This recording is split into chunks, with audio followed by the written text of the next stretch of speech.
Bienvenue à tous sur le podcast Les Fameux, où on vous incite à réaliser une marche quotidienne qui potentiellement se dirige au maximum vers les 10 000 pas par jour. Donc voilà, c'est pour votre santé, pour votre bien-être. On développe ça dans plusieurs podcasts. Si vous n'êtes pas encore présent sur les plateformes Spotify et Deezer également, si vous voulez nous écouter en audio, on est disponible. C'est une nouveauté, notamment sur Deezer.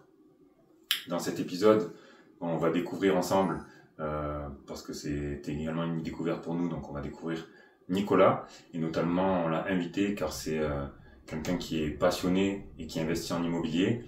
Donc voilà, pareil, nous de notre côté, on essaye de avoir un peu la fibre entrepreneuriale et diriger vers l'investissement immobilier. Donc on va parler de tous ces domaines-là, tous ces facteurs-là au sein de l'épisode. On se retrouve tout de suite. Bonjour à toutes, bonjour à tous, bienvenue sur Les Fameux, votre podcast favori pour faire vos 10 000 pas par jour. Aujourd'hui on accueille Nico, un mania de l'immobilier à moins de 30 ans. Bonjour.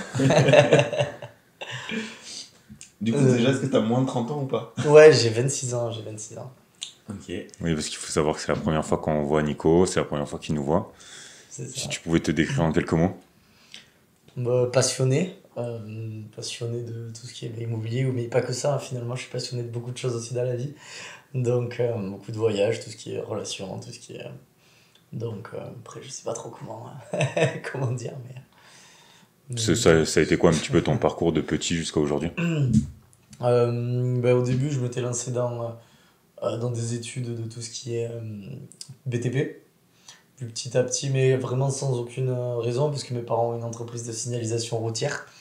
Et puis finalement, mais ça m'intéressait... l'entreprise m'intéressait, mais les études là où je suis allé, ça m'intéressait pas du tout. Mais petit à petit, en fait, en regardant des formations sur Internet, notamment Christopher Van Geen ou d'autres, ou plein d'autres que j'ai pu regarder, ça m'a motivé à faire de l'immobilier.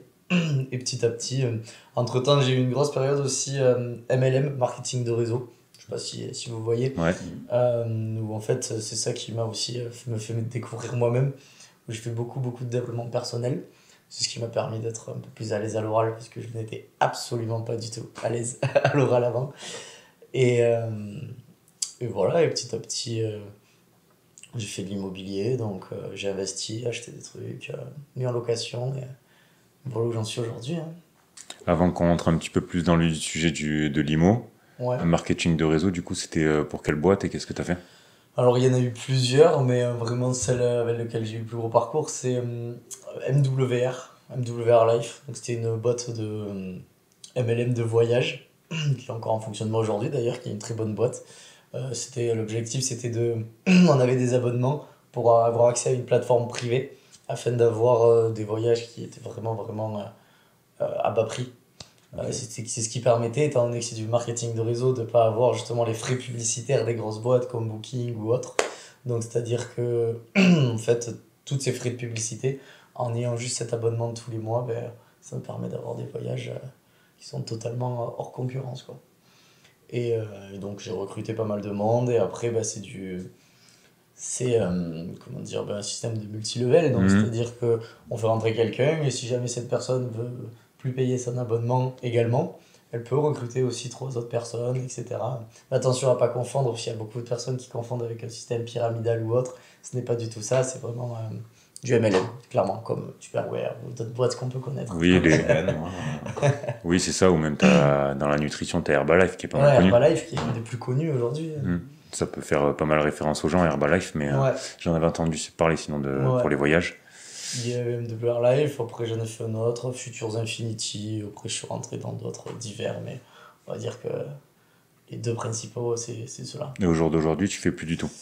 Si, j'en fais un encore aujourd'hui, qui s'appelle Neofin Technology, qui d'ailleurs c'est un très beau MLM. C'est dans l'investissement, donc c'est un club de partenaires suisse, dans lequel du coup ça nous permet d'avoir accès à des deals, si on peut les appeler comme ça, pour en fait on met de l'argent et en fonction il peut y avoir plusieurs catégories avec différentes rémunérations c'est quoi, tu prêtes de l'argent par exemple sur un an et on te rembourse à une certaine rentabilité? Ouais, alors pour expliquer un peu plus en détail, on va dire que alors notre argent déjà va jamais être prêté à Neofin Technology. C'est Neofin Technology qui trouve des entreprises ou quoi que ce soit et ça nous met en relation. Eux, ils nous apportent aussi tout un service juridique derrière qui permet de nous protéger aussi. Et tout ce qu'on va faire, ça va être rédigé sur des contrats. Donc, comment l'expliquer c'est-à-dire que s'il y a le moindre problème, de toute façon, j'ai un peu de mal à l'expliquer parce que là, en ce moment, je le développe pas trop. En ce moment, je suis plus en mode investisseur qu'en mode développeur. Mais du coup, ouais, c'est un système qui permet de rapporter des bénéfices. Ok. On paye au début pour rentrer, on achète un pack. Et une fois qu'on a ce pack, ben, c'est un pack à vie. Donc, derrière, on peut participer ou pas aux investissements. Ou bien développer l'entreprise en parlant à d'autres personnes. Ok. Et du coup, ce que tu fais le plus en ce moment, c'est l'IMO. Ouais, en ce moment, l'IMO, je suis en train de reprendre plutôt une société avec mon frère, une société de signalisation routière, qui est une société familiale, donc celle de mon père qu'on est en train de reprendre dans le sud-ouest. D'accord. Donc ça va être, là c'est ma principale préoccupation et on va dire que je suis à 75% du temps dans le sud-ouest pour reprendre la boîte et à 25% du temps sur Sisteron pour essayer de finir et gérer les appartements que j'ai ici.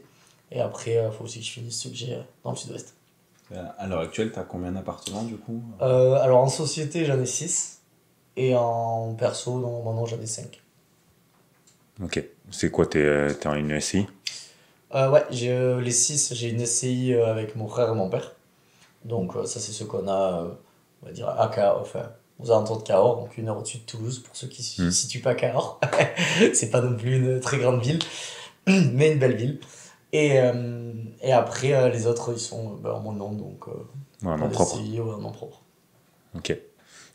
Ça a été... Comment t'as fait ton premier investissement? Tu parlais tout à l'heure rapidement de Christopher. Ouais.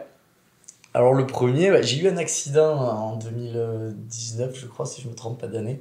J'ai fait une grande chute. Donc 9,80 m, je suis tombé sur du béton. C'était à peu près le bruit. Donc j'ai fait un peu de coma, tout ça. Et quand je me suis réveillé, avant j'aimais beaucoup la fête. C'était d'ailleurs le jour de fête où je suis tombé. Et je sais pas, ça a été un peu... Pas un déclic directement parce que... Je pense que ça a plutôt été un déclic inconscient où je me suis dit à partir de ce moment-là que fallait arrêter de faire le con un peu. Excusez-moi pour le terme, mais c'est ça. Mais il fallait que je me mette au boulot et du coup, pendant que j'étais un peu à l'hôpital ou au centre de rééducation, j'ai commencé à me former aussi. C'est mon frère à la base qui a acheté la formation de Christopher Van Gien, c'est même pas moi. Moi, du coup, il me l'a filé, j'ai regardé. Et à partir de là, j'ai commencé à regarder ça. En même temps, je m'étais formé sur la bourse, sur la crypto-monnaie. Donc, je me suis formé sur tous les investissements possibles pour être ciblé, pour trouver finalement Ce qui te correspondait pour commencer. Réellement. Même si tout me plaisait, en fait, si on veut vraiment attaquer un sujet, c'est énormément de temps. Donc, j'ai préféré, j'ai fait un peu de tous ces investissements. Mais finalement, celui qui m'a le plus plu et qui pour moi est le plus safe et le plus rentable sur le long terme, ça reste l'immobilier. Donc voilà, et vu que je me suis intéressé à l'immobilier, j'étais encore en études à ce moment-là. J'avais aucune puissance financière. J'avais quand même un PEL, donc j'avais un peu de réserve, on va dire. Mais quand tu es un étudiant, la banque ne va pas forcément te prêter. Donc à ce moment-là, j'ai surtout étudié les formations pendant des années. Mon premier investissement, je l'ai fait 4 ans après j'ai suivi la formation, en ayant recherché beaucoup de biais. Mais j'étais en alternance et étant donné que je ne pouvais pas investir seul, au moins je n'avais pas trouvé la solution, j'en ai trouvé une, c'est de me dire, allez, peut-être qu'on va utiliser la famille pour justement utiliser cette puissance financière. Donc c'est pour ça qu'on a fait une SCI avec mon frère et mon père pour acheter directement la veille du Covid, je crois qu'on a acheté. Et du coup, ça nous a permis de faire un bel investissement. Donc c'est toi qui as mis l'édifice dans la famille ou ils étaient déjà un peu dans l'immobilier? Alors, mon père, il avait un ou deux trucs, mais lui, c'est surtout l'entreprise qui gérait. Et c'est mon frère et moi ensemble qui avons... c'est lui qui a acheté en premier la formation, donc je veux dire que c'est lui qui a mis la première pierre peut-être. Mais moi, j'ai très très vite suivi. En fait, on a fait plus ou moins en même temps. Donc c'est pour ça qu'on s'est lancé à 3. Donc c'est ce qui m'a permis, on avait acheté à ce moment-là. En fait, on a acheté 2 immeubles d'un coup, c'était un lot. étant donné qu'il y a eu le Covid, la personne, elle avait envie de vite vendre. Donc finalement, on dit que c'est dans les meilleures crises que se créent les opportunités. C'est exactement ce qui s'est passé. Et combien de visites pour l'achat de ton premier bien à peu près? Franchement, je saurais pas dire, en quelques dizaines, je dirais. Je peux pas te dire. On n'est pas à 80 non plus, mais je pense qu'on doit être sur une trentaine, quarantaine. Mais surtout beaucoup de. J'ai dû regarder 5000 annonces peut-être. C'est ça. Ah non. Les visites, il y a eu quelques-unes, mais au final, toutes les annonces qu'on regarde partout. Où est-ce qu'on a envie d'investir? En fait, au début, c'est le choix. On a envie de faire le meilleur investissement, mais on sait pas où, on sait pas comment. C'est assez délicat le premier. La peur de se lancer la première fois, comme j'ai dit, j'ai mis 4 ans avant de le faire, et c'était assez chaud. Ça demande beaucoup d'analyse, ça demande de connaître le marché, ça demande au début quand tu arrives dedans. Enfin, là, Ouais. Moi, tu vois, c'est un petit peu le même parcours. Moi, c'est Yann Darwin, du coup, le premier livre que j'ai lu, qui m'a initié. Et après, direct, ça a été Christopher Wangen, où on m'a offert son livre. Ouais. Et après, derrière, même chose, j'ai eu des problèmes de santé. Donc, j'ai été longtemps à l'hôpital, puis en centre de rééducation. Et c'est lorsque j'étais au centre de rééducation que j'ai suivi la formation de Christopher. Ok, ouais, comme quoi finalement. Et après, par contre, ouais, moi, c'est juste un petit peu différent. J'avais déjà mûri et j'avais déjà fait quelques visites en amont. Donc, quand j'ai pu faire de nouvelles visites, j'en ai fait de nouvelles et je suis rapidement passé à mon premier achat. Mais du coup, c'est un petit peu le même processus. Ouais. Donc, c'est drôle. Ouais, finalement, ça se retrouve un peu. Ouais, tous les deux à l'hôpital, problème, même formation et tout. Donc, ouais. Et ouais, comme quoi, il y a des fois choses. C'est ça, quand tu racontais, on dirait Benji qui me raconte son parcours. Ouais, un petit peu, il y a des similitudes. Hein. Il y a clairement des similitudes. Et au jour d'aujourd'hui. T'as quoi du coup en immobilier aussi aujourd'hui? Au jour d'aujourd'hui, du coup, j'ai quelques appartements en nom propre. Ok, génial. Et après, du coup, avec Gaëtan qui est à droite, on a monté une SCI. Ouais. Voilà, qui est tout récente, c'est un nouveau bébé. Et le but, voilà, ça va être d'y aller à notre rythme et de développer tout ça, tu vois. Bien ça. Mais voilà, dans les grandes lignes, c'est ça. Et moi, pareil, ça s'est passé, du coup, comme je te disais, formation, lecture, beaucoup de vidéos sur YouTube, beaucoup de lectures, beaucoup de visites. Je pense que je suis au-dessus de toi. Moi, j'irais plus une 50aine. Et après, c'est surtout beaucoup de temps, moi, personnellement, où tu fais des calculs. Ouais. Tu rentres et tu calcules et non, en fait, ça fait pas, et ça, non, ça peut le faire, et ça, faut que je le négocie à tel prix, et ça, c'est mon prix maximum, et puis après, tu te renseignes sur les clauses que tu peux mettre dans ton contrat, que ce soit le différé, que ce soit le remboursement des IRA, enfin, ouais, il y a une multitude de choses, et en fait, tu as l'impression au bout d'un moment que tu connais tout, mais en fait, tu connais pas tout, et je pense que c'est au moment où tu penses que tu connais tout, c'est le plus dangereux. Ouais. Parce qu'en fait, les lois, elles changent en permanence, tu peux pas tout connaître, ton marché, déjà, il faut quand même des mois, voire des années pour que tu le connaisses parfaitement. Donc, ouais, toi, par rapport à tout ça, là, l'étude de marché, est-ce que tu as fait des erreurs au départ? Moi, je pense que celui qui fait aucune erreur en immobilier, enfin, quand on se lance dans quelque chose, il doit pas y en avoir beaucoup. Bien sûr, j'ai fait des erreurs, j'en ai fait même plein. Là, comme ça, déjà, estimer les travaux, ça, c'est une partie qui est assez compliquée. Même en ayant fait les études dedans, en ayant beaucoup de connaissances d'artisans ou quoi que ce soit, il y a toujours des aléas. Il faut toujours prévoir finalement cette enveloppe qu'on n'avait pas prévue sur le premier investissement des aléas. Où on sait que finalement, il y a toujours des choses qui vont être ajoutées ou des choses qui vont pas se passer comme prévu ou des choses qu'on n'avait pas vues où il faut rajouter un peu d'argent. Après, je te coupe, mais il y a l'enveloppe financière et l'enveloppe de temps aussi. Et l'enveloppe de temps, totalement. Les travaux, tu peux des fois les prévoir sur une période et puis en fait tu t'aperçois qu'il y a des choses qui se rajoutent. Exactement. Et en plus de devoir sortir de l'argent en plus, tu rajoutes du temps encore plus pour les faire. Exactement. Les deux vont avec, je pense. Les deux vont bien ensemble. C'est assez compliqué d'estimer tout ça. Et même avec l'expérience, là, les derniers que j'ai rachetés, j'avais estimé des choses, mais c'est mieux, hein, on voit les améliorations, mais c'est quand même un nouveau bâtiment, nouveaux projets. Finalement, vu que c'est pas du tout les mêmes projets, ben, je tombe encore sur des choses que j'avais pas prévues. Là, sur un de mes derniers biens, j'ai découvert finalement derrière un mur qu'il y avait une salle de bain. Alors ça, c'est cool, mais du coup, j'avais fini le chantier. Donc, ben, j'ai cassé le mur et go refaire une salle de bain. Ça, c'est plutôt positif parce qu'au final, c'est quelque chose, ça rajoute des mètres carrés. C'est toujours cool d'avoir une deuxième salle de bain, mais bon, c'est des imprévus. Après, après, là, je parle vraiment de la partie chantier, mais je pense qu'il y en a à tous les niveaux pour avoir le prêt. Non, mais c'est pour ça, Les banques, faut... c'est un processus super long, faire un achat immobilier. Ouais. Au départ, on s'en rend pas forcément compte, mais là, on parlait de toutes les visites que tu dois faire, tous les calculs, tous les moments aussi où tu disais tu passes sur avoir Ouais. les annonces, vas-y, je les mets en favori, passer les appels aussi, que ce soit avec les agents, soit avec les particuliers pour caler les visites. Et puis après, ouais, t'as tout le reste du processus, quoi. Ben, c'est ça, en fait, la préparation, c'est le plus long, je pense. S'il faut faire une bonne préparation, c'est comme dans la peinture, par exemple. Il y a celui qui arrive et qui peigne, ça va être n'importe quoi, mais si tu arrives, tu prépares, tu bâches tout, tu scotches tout, tu fais tout bien, mais finalement, à la fin, ben, Le quand tu résultat, sors, c'est le pas travail, il est propre et c'est beaucoup plus rapide, finalement, parce que quand on fait pas une bonne préparation derrière, ben, au milieu, c'est la pagaille et le résultat, ben, il est pas comme on veut. Et des fois, il faut même tout refaire. Ouais. Donc, t'as perdu ton temps que t'as Et des voulu fois, gagner. faut quand même refaire la peinture. Ça m'est arrivé une fois, j'avais laissé un ami, j'avais dit, vas-y, est-ce que tu peux aller peindre ça? Là, c'était pas dans un de mes chantiers, mais est-ce que tu peux aller peindre ça? Et finalement, je suis allé, il avait jamais peint. Alors, je peux pas lui en vouloir, hein, parce qu'il savait pas peindre et je lui avais demandé de peindre. Mais du coup, bah, j'ai dû, en plus de devoir le faire moi ensuite, bah, rattraper tous les coups de pinceau qui étaient pas très bien, quoi. Ah, c'est un métier, la peinture. Ouais, on dirait pas comme ça, mais finalement, il y a quand même des choses à savoir.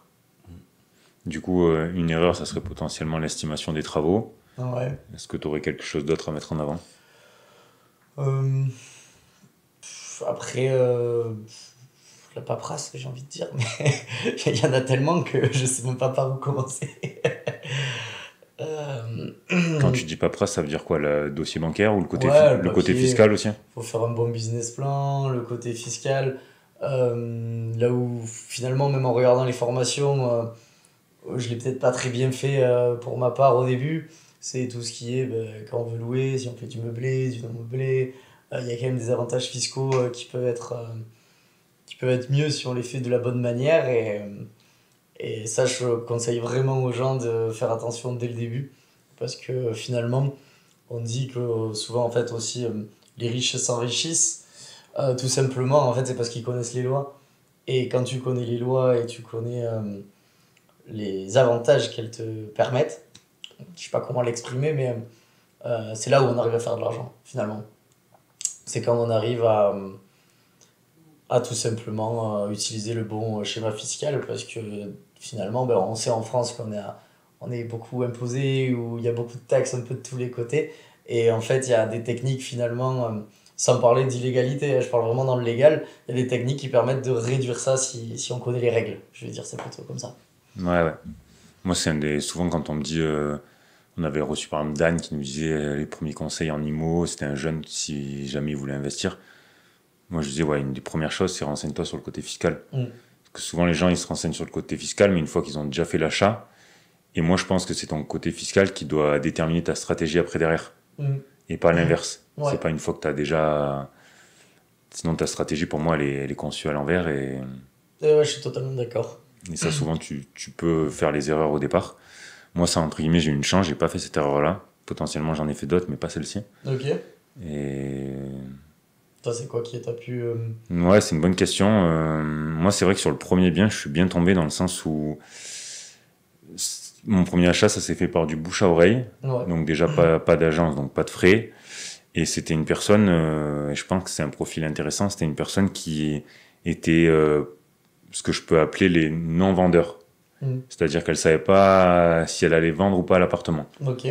C'est une personne qui connaissait des membres de ma famille et qui un jour, par l'intermédiaire d'une discussion, moi, si un jour tu te sépares de l'appartement, nous on connaît quelqu'un, donc en l'occurrence moi, qui serait intéressé pour faire un premier investissement.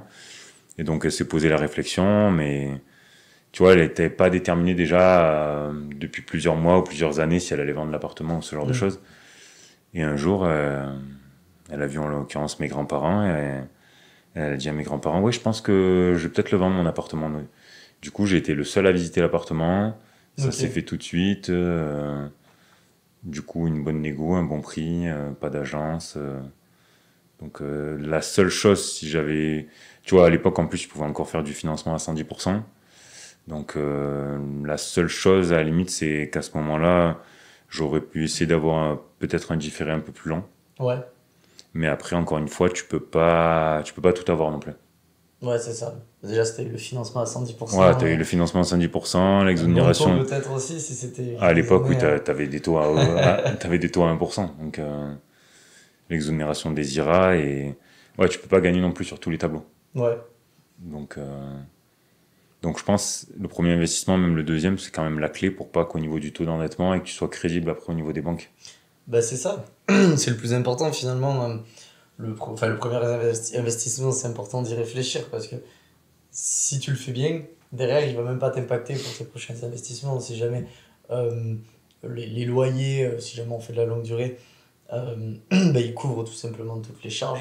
Mais derrière, si on a un salaire en CDI, après tout dépend de la situation de chacun, mais bah, ça va pas être impacté pour un deuxième prêt, un troisième, un quatrième. C'est là où des fois aussi acheter pour habiter directement et sans mettre et sans avoir de loyer, des fois ça peut nous impacter justement plus durement pour un deuxième achat immobilier, sauf si on a des revenus qui sont assez importants. Mais je parle pour une... Oui, ça c'est vrai que c'est un vrai débat. Hein. La RP, ça, c'est un super placement, mais bah, ton taux d'endettement, il en prend un coup. Donc après, derrière, c'est compliqué. Ouais. C'est ça. Ou ça peut être compliqué. À le gérer, parce que c'est aussi ça qui nous permet de bien investir aux yeux des banques, hein, la résidence principale. Donc, faut réussir à jouer un peu avec tout ça.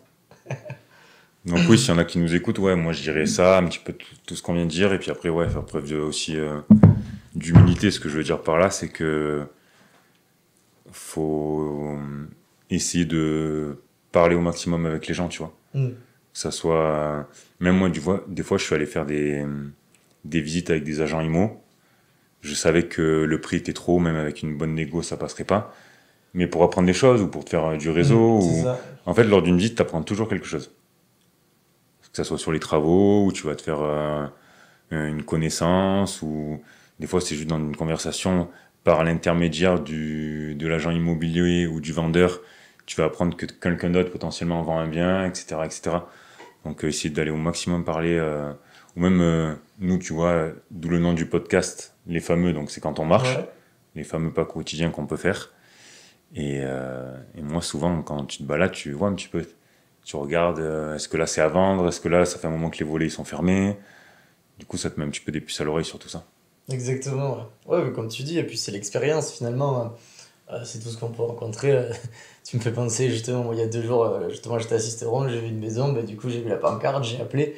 Je savais qu'actuellement là je suis pas sûr, je peux pas prendre, enfin je pense que je peux pas prendre de nouveaux projets, mais je me suis dit c'est pas grave, je vais aller visiter. J'ai visité la maison, c'était incroyable. Bon, j'avais quand même envie d'acheter à la fin, même si je sais que actuellement je peux pas le faire, mais ça m'a appris des choses parce que c'est des gens qui sont là sur Sisteron depuis toujours, donc ils parlent un peu de la ville, ils te parlent de comment,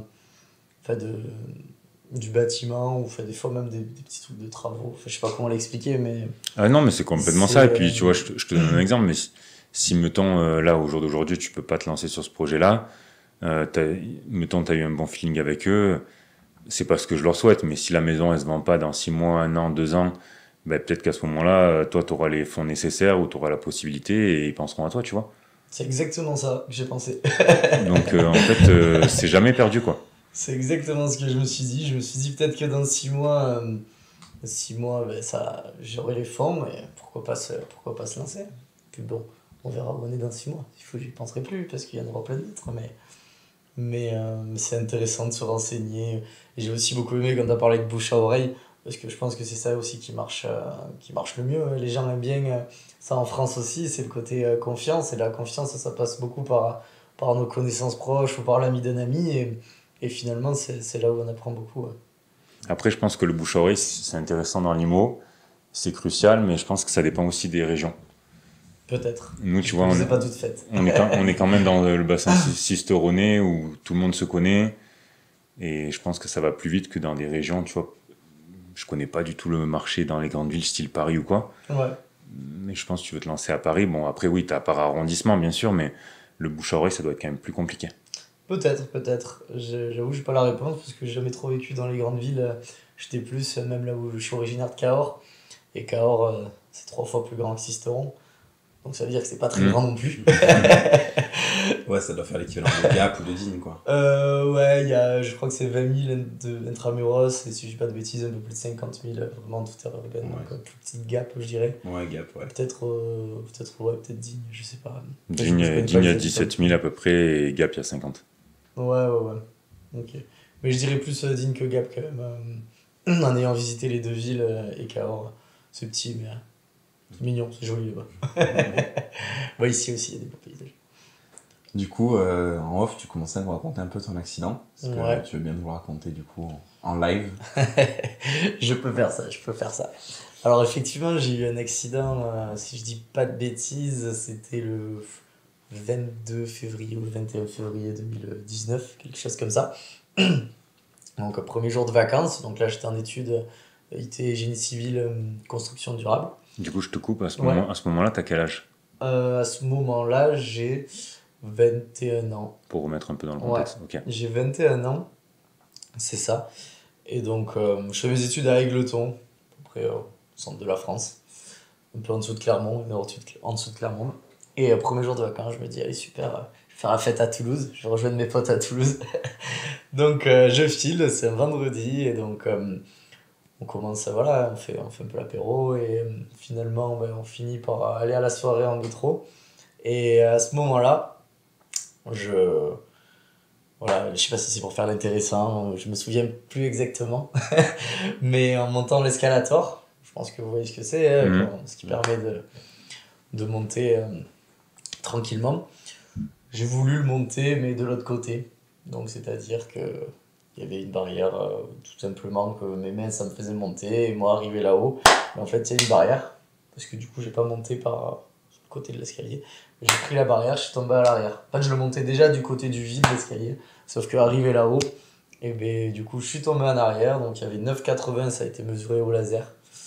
Et donc, je suis tombé notamment sur le dos et la tête en premier. Chose qui m'a peut-être sauvé, d'ailleurs, m'ont dit les médecins. Parce qu'ils m'ont dit, il y a 3 choses qui t'ont sauvé quand t'es tombé.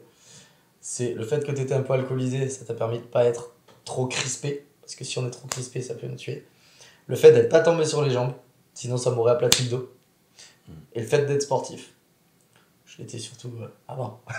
Avant, je faisais beaucoup de sport, maintenant un peu moins, toujours un petit peu, mais bon. Donc, ce qui fait que, en fait, directement, mes potes, on était 6 à ce moment-là. En plus, j'étais un des derniers. Ils m'ont pas vu tomber. Il y en a qu'un qui m'a vite fait vu. Ils sont revenus à l'arrière, ils m'ont vu. Donc, j'avais une hanche, j'avais une jambe qui était totalement sur le côté. Et je saignais du nez. Alors, à ce moment-là, je parlais encore. Apparemment, Mais toi, je leur disais de aucun remplacer la souvenir. jambe pour qu'on aille en soirée. Je pense que j'avais pas encore totalement conscience de ce qui m'était arrivé à ce moment-là. Moi, ça c'est une phase que je me souviens plus, mais qui m'ont tous raconté pour aller en soirée. Donc, bon, heureusement qu'ils n'ont pas été aussi bêtes que moi et ils n'ont pas essayé. Ils ont directement appelé les pompiers. Ils ont fait d'ailleurs un travail de fou à Toulouse, les pompiers. Ils sont arrivés en moins de 5 minutes. Donc, ils m'ont mis dans le camion. J'ai pas tous les détails. Et donc là, je suis tombé dans le coma. Est-ce qu'il était artificiel? Est-ce qu'il était profond? J'ai jamais posé la question. Et donc là, j'ai fait 6 jours ou 7 jours de coma. Et sauf que quand on te réveille, ça fait assez... tu sais pas ce qui se passe. En fait, on te réveille du coma et on te dit, bon voilà, il n'y a plus aucune émotion avec les produits qu'ils nous mettent pour le coma. Alors, vous avez... on va vous dire que les grosses fractures, notamment une salle du crâne, que les grosses, il y en a 11. Donc, ça, c'est une des premières choses qui te ouais, dit. c'est une des premières choses. T'as fait combien de temps de coma, du coup? 6 jours. 6 jours. Quand même. Ouais. En fait, 5 jours, ils ont essayé de me réveiller. Et en fait, sur le coup, ça a été. Apparemment, c'est pas propre à moi, parce que je suis pas quelqu'un de violent. Apparemment, au moment du réveil, ça a été un peu violent. Du coup, ils m'ont replongé un jour et après, ça a été plus calme lors du réveil. Et donc, à ce moment-là, qu'il y a eu le réveil, donc 11 fractures au crâne. Après, il y en a plein d'autres, aussi des petites. Il y a également 4 hématomes au cerveau, dont un gros. Si je dis pas de bêtises, 4 cm par 2, un autre de, je sais plus, 1 cm et 2 minimes. Ce qui du coup m'a causé la perte du goût et odorat total à 100%. Qui m'ont dit que je ne retrouverai, ça ils me l'ont pas dit de suite, mais après ils m'ont dit que je ne le retrouverai jamais. J'ai l'œil qui était sorti de l'orbite aussi. En fait, je pense que c'est l'hématome, au bout d'un moment ça a dû gonfler et du coup ça fait qu'il était ressorti un peu comme dans les films, mais pas à ce point, mais à l'extérieur. Ce qui fait que j'ai une perte. Mon œil est atrophié à 57%, l'œil droit, l'œil directeur. Ensuite, j'avais quoi? Au début, ils avaient même pas vu, ça je l'ai remarqué que 3 semaines après, qu'on avait j'avais une double fracture du poignet. J'avais double fracture de côte, comme je vous ai dit, l'anche luxée, foie rate touchée. J'en oublie peut-être, je vous avoue, mais il y en avait tellement que. Et sauf que le truc, c'est que je me réveille et je n'ai aucune douleur. Donc c'est pour ça que tout à l'heure, je parlais d'une prise de j'ai réussi à avoir une prise de conscience inconsciente, parce que le fait de ne pas avoir de douleur et de ne pas se souvenir de l'accident, c'est assez. C'est très bizarre. Parce que tout le monde, ils avaient quand même plus ou moins annoncé à mes parents qu'il fallait pas qu'ils se fassent de l'espoir, parce que normalement je devais décéder lors du coma. Mais ce n'est pas arrivé. Et le fait que je me réveille sans aucune douleur, malgré tout ce que j'ai, je pense pas qu'il y ait grand monde qui m'ait cru d'ailleurs. Mais c'est ce qui fait que finalement, j'ai pas eu cet état de choc qui m'a. Je sais pas comment l'expliquer, mais qui m'a changé ma perception de la vie. Mais petit à petit, je pense que mon inconscient m'a dit qu'il fallait que je me bouge. Après, qu'est-ce que je pourrais dire de plus Aujourd'hui, il te reste quoi comme séquelles de cet accident? Alors, comme séquelles, moi j'ai pas voulu écouter les médecins qui m'ont dit par rapport au goût odorat que c'était pas possible. Ils m'ont même dit que ça n'existait pas des personnes qui pouvaient nous le faire attraper. J'ai appris beaucoup plus tard qu'il existe des personnes qui peuvent essayer de nous le faire attraper. Et vu que je suis quelqu'un, j'ai toujours été un peu on va dire élevé d'une manière à ne pas lâcher, à être persévérant, à toujours faire tout à fond. J'avais envie de moi retrouver le goût et l'odorat. Donc chaque fois que je mange un aliment, je me concentre. Je m'imagine cet aliment avec le goût que ça avait avant. Parce que même si j'ai plus de goût sur le moment même, j'ai encore tous mes souvenirs. Encore tous les souvenirs des goûts que ça avait avant. Oui, tu manges une fraise, tu te souviens de la saveur. Voilà, c'est ça. C'est juste que par contre, effectivement, j'avais vraiment plus de goût. Pour beaucoup de personnes ont eu le Covid, beaucoup de personnes ont eu ce côté où ils l'ont perdu.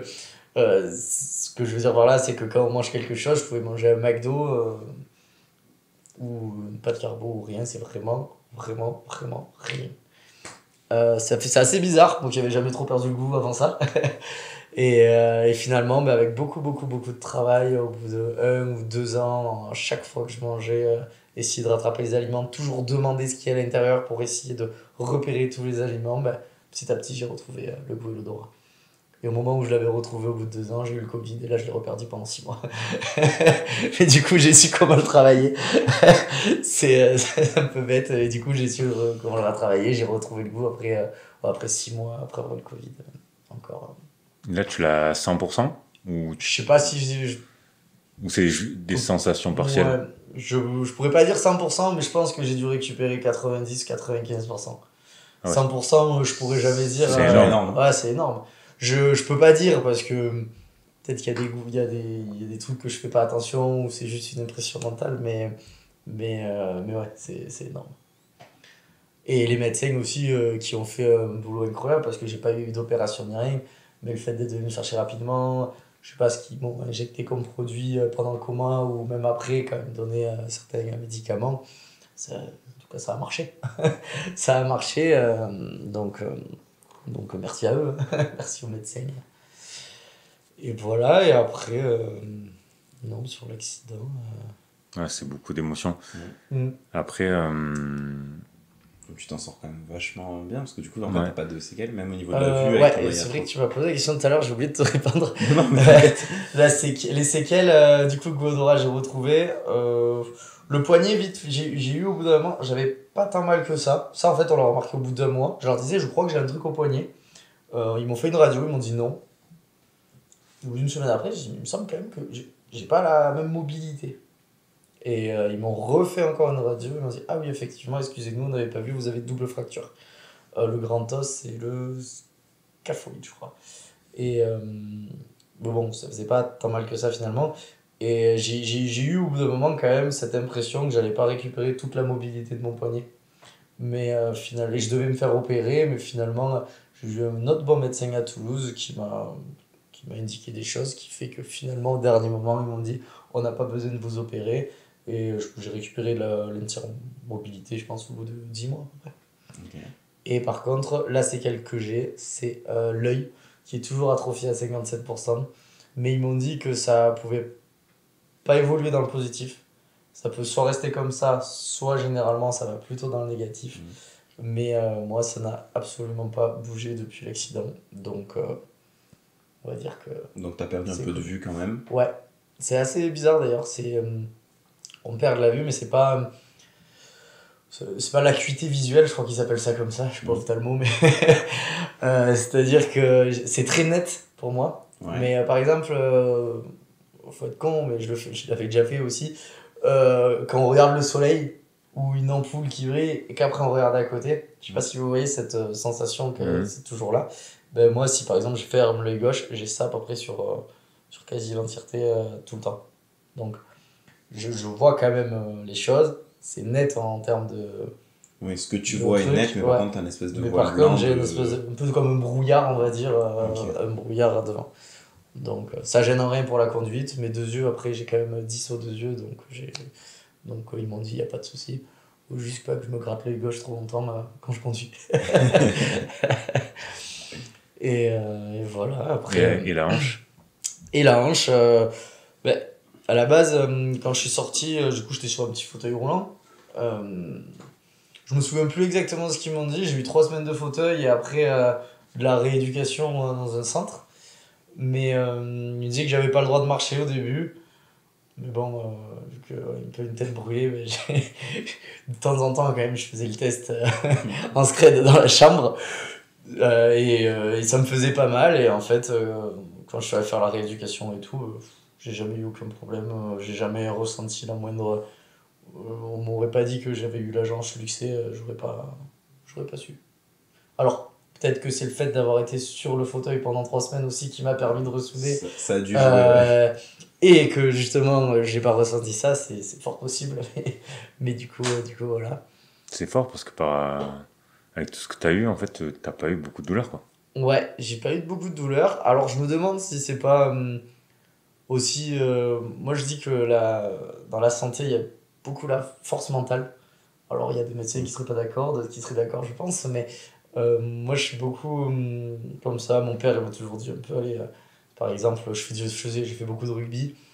Je sais pas, moi, si tu te fais une entorse ou si tu te pètes un doigt, c'est bon, tu mets du strap et tu continues à jouer, quoi. Tu auras mal plus tard, hein.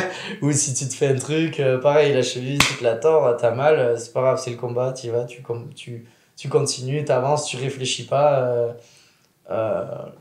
Tu réfléchis pas, quoi. Faut y aller jusqu'au bout. Je pense qu'il y a aussi une partie de cette mentalité que j'ai eue par mon père ou toute ma famille même, qui fait que de ne jamais rien lâcher, toujours avoir ses objectifs et de ne pas avoir mal. En fait, finalement, dans ça, on m'apprend surtout à ne pas avoir mal pour continuer. C'est peut-être ça qui, dans l'accident, mon cerveau a dû dire off à la douleur, alors qu'elle devait être présente sûrement dans mon corps, et mon cerveau a dû dire off. Bah, la douleur, c'est une information, donc après, le cerveau choisit de l'exprimer ou pas. Peut-être qu'un des hématomes était à ce niveau-là, je sais pas. Non, mais c'est une possibilité. Hein. Et parce que justement, au moment où je me réveillais, dès le lendemain ou après-demain, peut venir me voir, je suis quand même allé en centre de rééducation pour euphorie, après. Parce que je faisais que rigoler, que des blagues, que des choses comme ça. Et toutes les personnes qui ont été choquées du coup de mon accident, en fait le choc finalement je pense que c'est plus eux qui ont eu que moi. Et me voir réveillé sans avoir mal en disant que c'est bon, je voulais m'évader de l'hôpital pour aller en boîte 2 jours après m'être réveillé, Ce qui n'était absolument pas une bonne idée, et heureusement je ne l'ai pas fait.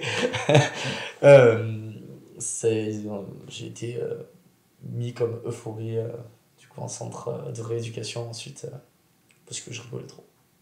Enfin, je n'ai pas la réponse exacte, mais c'est ce que veut dire le mot euphorie. Donc voilà.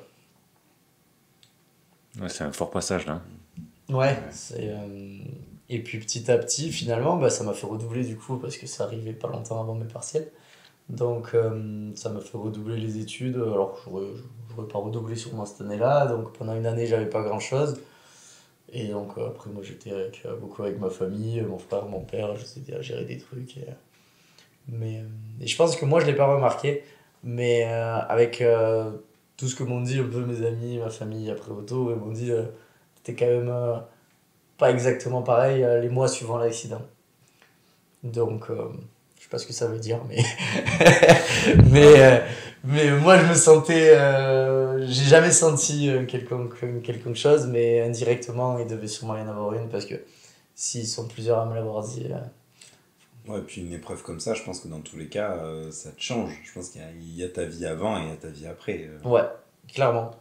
Clairement, elle a rien à voir, et finalement j'ai presque envie de dire merci de cet accident. Bon, heureusement qu'il s'est passé dans ces conditions aussi là, que finalement tout s'est bien passé et que je dis que ça qui ne va pas bien, parce que c'est ça qui fait grandir aussi. Des fois ce qui nous permet d'avancer, c'est les passages les plus compliqués dans la vie.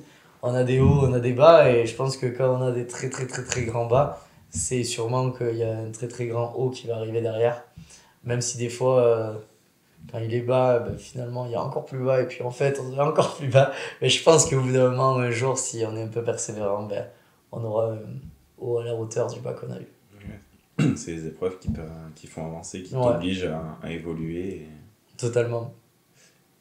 Oui, c'est le mot résilience en fait. Exactement. Qu'on m'a beaucoup répété, que j'ai appris à connaître, qu'on a un peu défini ce matin. Tout à fait. Donc ouais, ce mot résilience, il fait pas mal écho à ce moment-là. Totalement.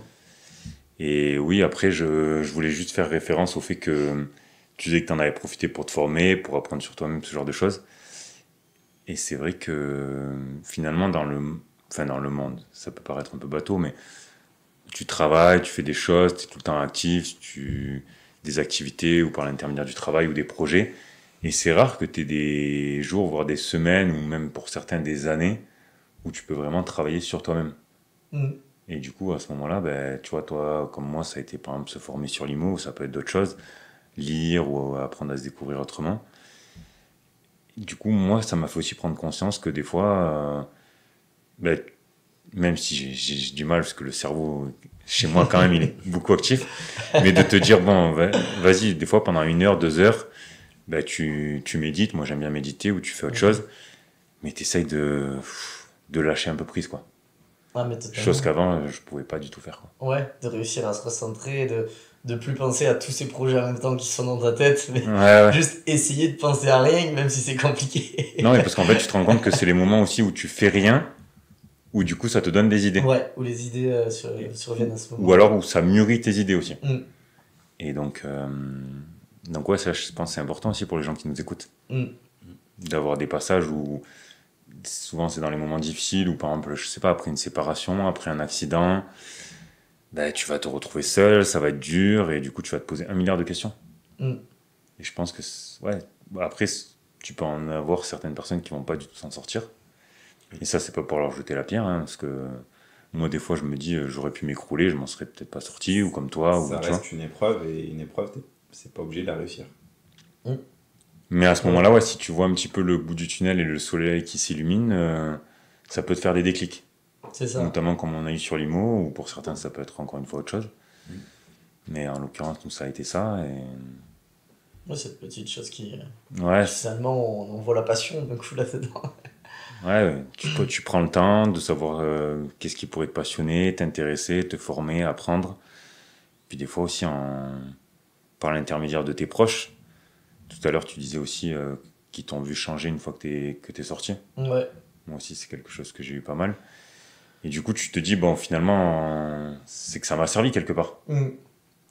Totalement, mais ça a peut-être été finalement le côté le plus dur que j'ai ressenti dans l'accident.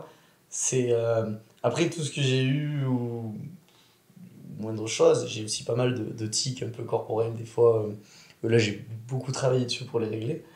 Et je dis ça, mais il y a tellement d'autres exemples. Ah, mais ça, c'est sûrement depuis ton accident. Alors qu'il y a des choses, je suis persuadé que c'était pas depuis mon accident, et finalement, de la perception. Ouais, où ça s'est Ils remettent amplifié tout suite à dessus. l'accident. Et... C'est ça, ils vont tout remettre dessus, ce qui dans certains cas est peut-être vrai, mais je pense qu'il y en a plein où c'était pas le cas. Et moi, ça m'énervait un peu ce côté-là où on remet tout dessus. Et aussi le fait que j'ai changé, ouais, enfin qu'on change après ces choses-là. En fait, ce qui m'a un peu. Qui a été compliqué, c'est que, ouais, c'est vrai, t'es un peu plus pareil, mais c'était pas dans le bon sens, je pense, juste à la sortie de l'accident. Et c'est le fait que je remarque ça qui m'a donné envie aussi toi, de me. toi, tu penses que c'était négatif quand ils t'ont dit ça? Pas négatif, parce que je pense pas qu'ils pensent négativement. On est quand même une famille soudée, je pense pas que ce soit négatif, mais dans le sens. J'ai quand même eu un gros trauma crânien, peut-être mes facultés sur le coup à réfléchir étaient peut-être un peu moins importantes, je veux dire. C'est dans ce sens-là que je veux le dire. En fait, depuis tout à l'heure qu'on en parle, moi, pour moi, je l'avais perçu où tu le disais, j'ai changé, j'ai évolué, je fais moins la fête et je suis plus recentré. Ouais, ça c'est la deuxième phase du cœur. Effectivement, c'est à ce moment-là que je me suis beaucoup formé et tout, mais c'est le fait que j'ai aussi reçu ce genre d'informations qui m'a donné envie de me lancer, d'être là où j'en suis aujourd'hui, parce que j'en suis content, j'en suis fier du parcours que j'ai réussi à accomplir, même si ce n'est encore que le début, j'ai tellement d'autres projets à faire. Mais finalement, c'est le fait que j'ai l'impression qu'on m'avait pris un peu, on me disait que, enfin on me le disait pas directement, mais je le comprenais, ou alors c'était peut-être juste une mauvaise impression, que mon intelligence, on va appeler ça comme ça, même si c'est peut-être pas le mot parfait, avait changé. Du coup, j'ai voulu travailler pour leur prouver que j'arrivais maintenant à quand même être comme avant, voire encore meilleur. Et c'est aussi pour ça que je me suis un peu isolé à Sisteron, hein, parce que c'est quand même loin de Cahors. On est quand même à 6 heures de route en voiture, quand il n'y a pas de bouchon. Mais c'est une des raisons pourquoi t'es venu ici. Et c'est une des raisons, ouais, ben moi je me suis mis après en couple, et elle avait envie de venir vivre là où j'étais, mais moi j'ai dit non, j'avais envie un peu de voir d'autres choses. Ah oui, parce que vous êtes connus sur Toulouse. Ouais, c'est ça. Première rencontre vers Montpellier, après sur Toulouse, via le marketing de réseau justement, MWR Life, que je parlais tout à l'heure. Comme quoi. Et du coup, j'ai dit non. Moi, à ce moment-là, j'avais envie de bouger, j'avais envie d'être ailleurs, de me faire moi-même, de montrer qui j'étais. Donc, en fait, indirectement, c'est pour leur montrer à eux, mais je pense que c'est surtout pour me le montrer à moi-même que j'en suis capable. Je pense qu'on fait... dans ma tête, je le faisais surtout pour leur prouver à eux, mais je pense que... Enfin, maintenant, j'en suis sûr, en fait, avec le temps, que je le fais surtout pour me prouver à moi-même. Et c'est ça qui me permettra de leur prouver à eux. Même si c'est bon, je suis bien d'avance aujourd'hui. Est-ce qu'on peut donner un petit peu la suite, Nico, sur le... Du coup, là, on a eu pas mal d'émotions dans la figure. Du coup, bon, tu l'as déjà un peu évoqué comment tu as rebondi, mais ça a été quoi un petit peu la suite, que ça soit sur le côté pro comme perso? Ok, ben, je pense que le moteur aussi dans le rétablissement, ça a été l'entourage. L'entourage, autant que ce soit famille ou amis, parce que j'ai quand même un cercle familial important. Je parle en termes de quantité, on est nombreux, ou même côté amitié. Je suis très très très proche de mes amis, et le fait qu'il déjà, même si, comme je disais, sans ressentir de douleur ou quoi que ce soit, t'es quand même dans l'hôpital, dans le lit, dans une chambre, c'est jamais super agréable ce moment-là. Avec les murs blancs. Ouais, c'est ça. Et de voir que tous les jours, des gens qui viennent continuellement, en fait, qui font le déplacement, parce que mine de rien, là où j'ai eu l'accident, que ce soit Cahors, je suis beaucoup de famille à Moissac, il y a quand même 1 heure de route.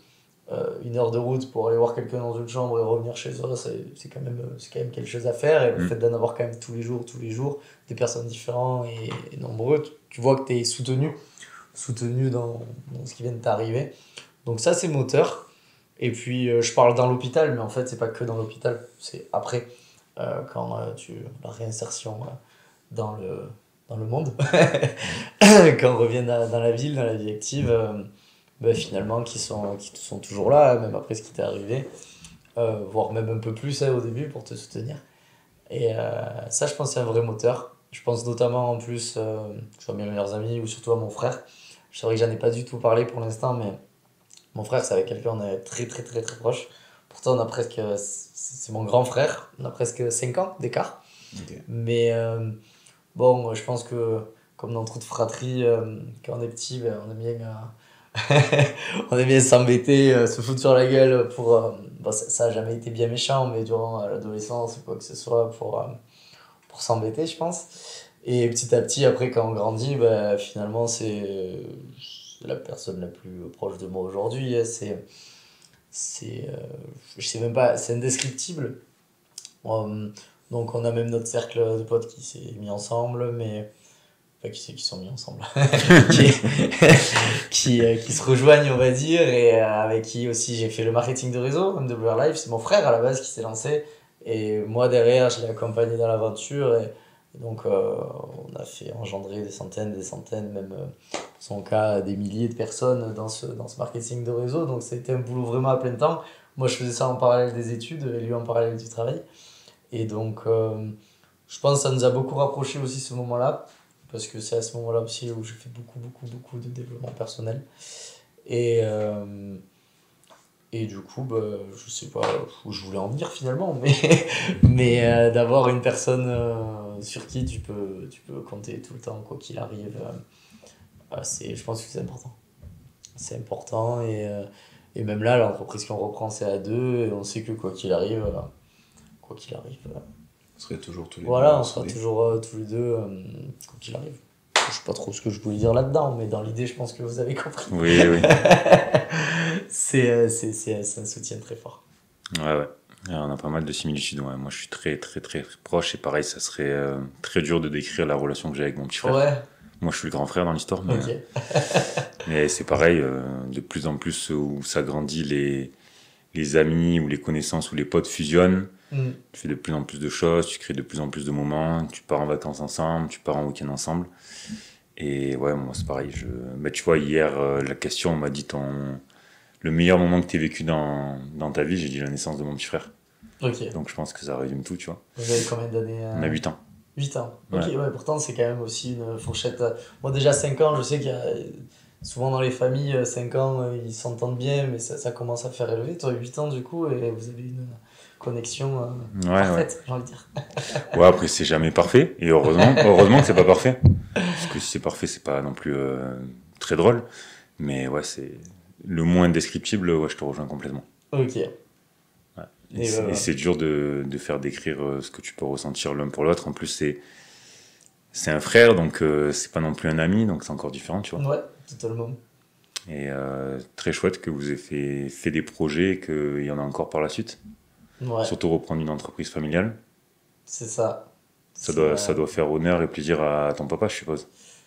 Oui, je pense que c'est toujours intéressant, sachant que nous, l'entreprise familiale, il y en a une qui a été créée par mon grand-père dans ce En domaine-là.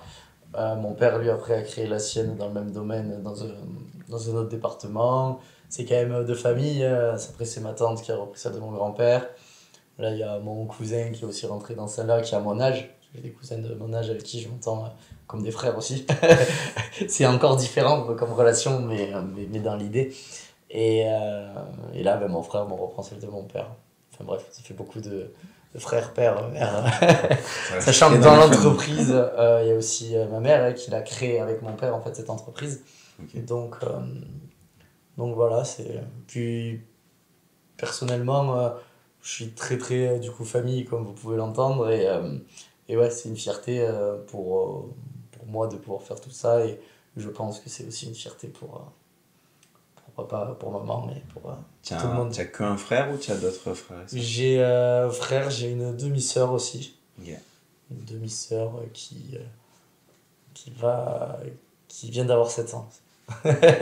Quel âge? 7 ans. Ah, 7 ans, ok. Elle n'est c'est pas ça. encore dans l'affaire familiale.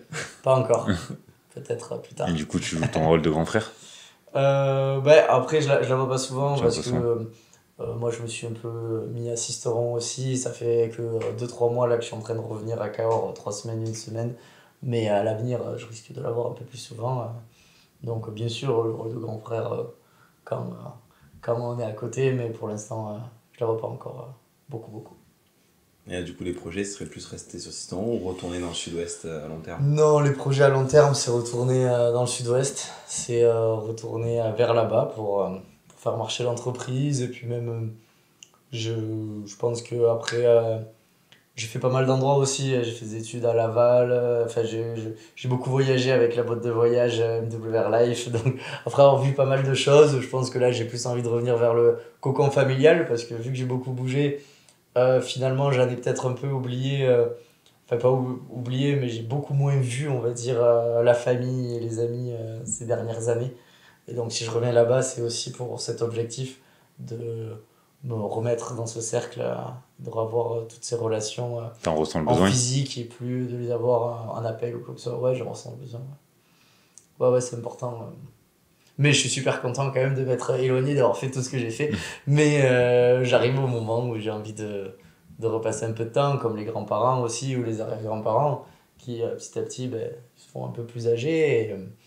Et si on passe pas du temps maintenant avec eux, ben, derrière on peut avoir des regrets comme j'ai eu avec un grand-père qui est décédé d'un cancer il y a quelques années, qui finalement j'ai eu des regrets de ne pas y être allé le plus souvent le voir à certains moments. Donc, c'est une chose que, du coup, une erreur pour moi. Et on apprend de ses erreurs. Tout à l'heure, il y a quelque chose que tu as dit. Tu as dit il y a des épreuves, on n'est pas obligé de les réussir tout le temps. Et ben, justement, pour moi, c'était entre guillemets une épreuve que j'ai pas réussi. Et du coup, vu que je l'ai pas réussi, j'ai envie de, de pas faire la même erreur et de réussir les prochaines. Donc, de repasser du temps avec ceux qui sont Ouais, encore là. mais oui, ils sont pas éternels malheureusement. Non. Et non. Et puis c'est quand ils sont plus là qu'on se rend compte qu'on aurait pu passer plus de temps. C'est ça. Et c'est terrible ce sentiment. Ouais. Ça m'a mangé, ça fait, ça fait mal au cerveau pendant pas mal de temps. Mais après, on trouve un accord pour avancer parce qu'il faut pas rester bloqué de toute façon. Donc. C'est clair. Mais là où je te rejoins, c'est que je pense que c'est important dans la vie à un moment donné de partir. Pour pouvoir mieux revenir. Moi, c'est ce que j'ai fait. Je suis parti 3 ans sur Montpellier pour mes études. Ouais.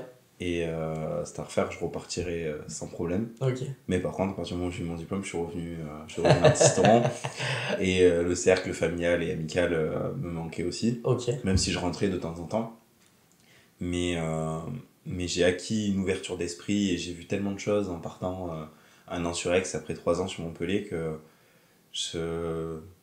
pour moi, je pense que c'est un passage un peu vraiment important dans la vie de partir voir un peu ce que le monde a à offrir ailleurs pour encore mieux profiter quand tu reviens ou pas revenir si jamais on trouve mieux ailleurs. Ouais, des fois, parce qu'il y a des gens qui partent et qui finalement restent là où ils sont partis.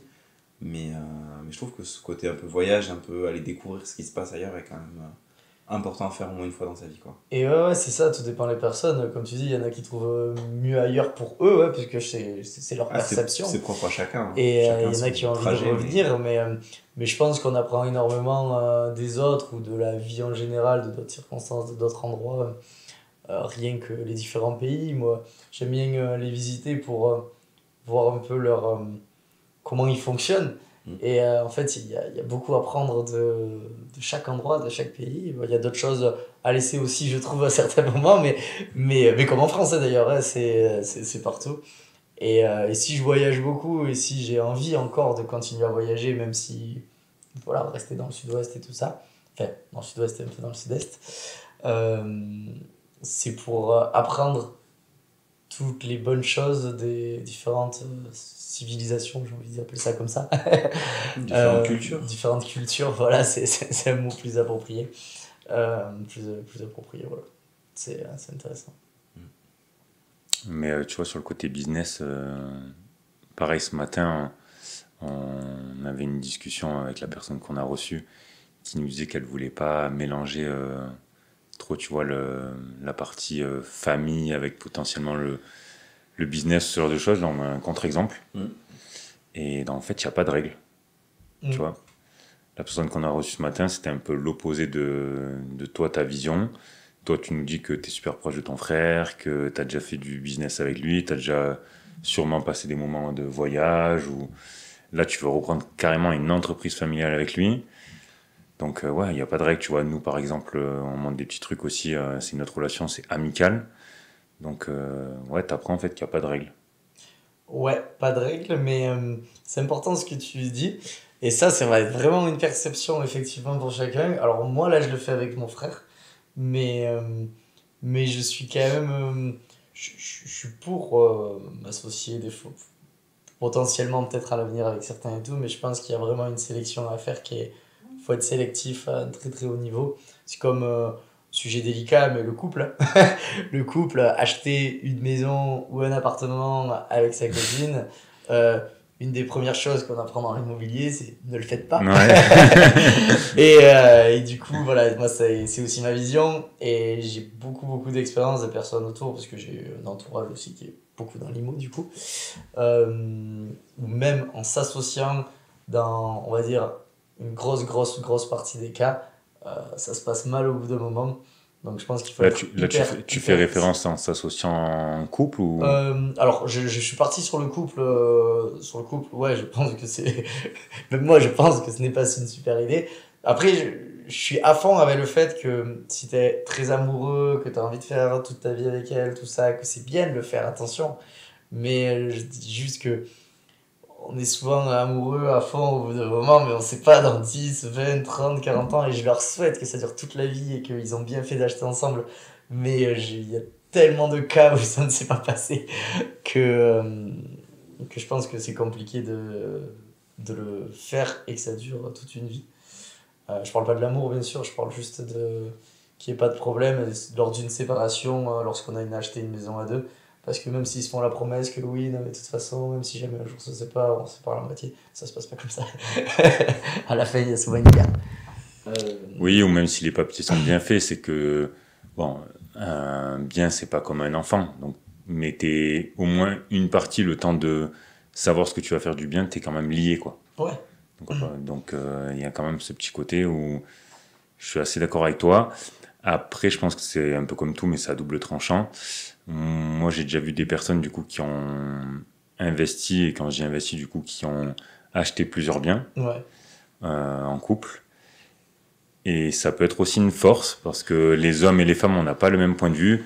Un exemple tout bête, je sais pas, l'homme, il va être plus capable de, je sais pas, par exemple, superviser les travaux, et la femme, elle va être plus sur le côté artistique, décoration, tu vois.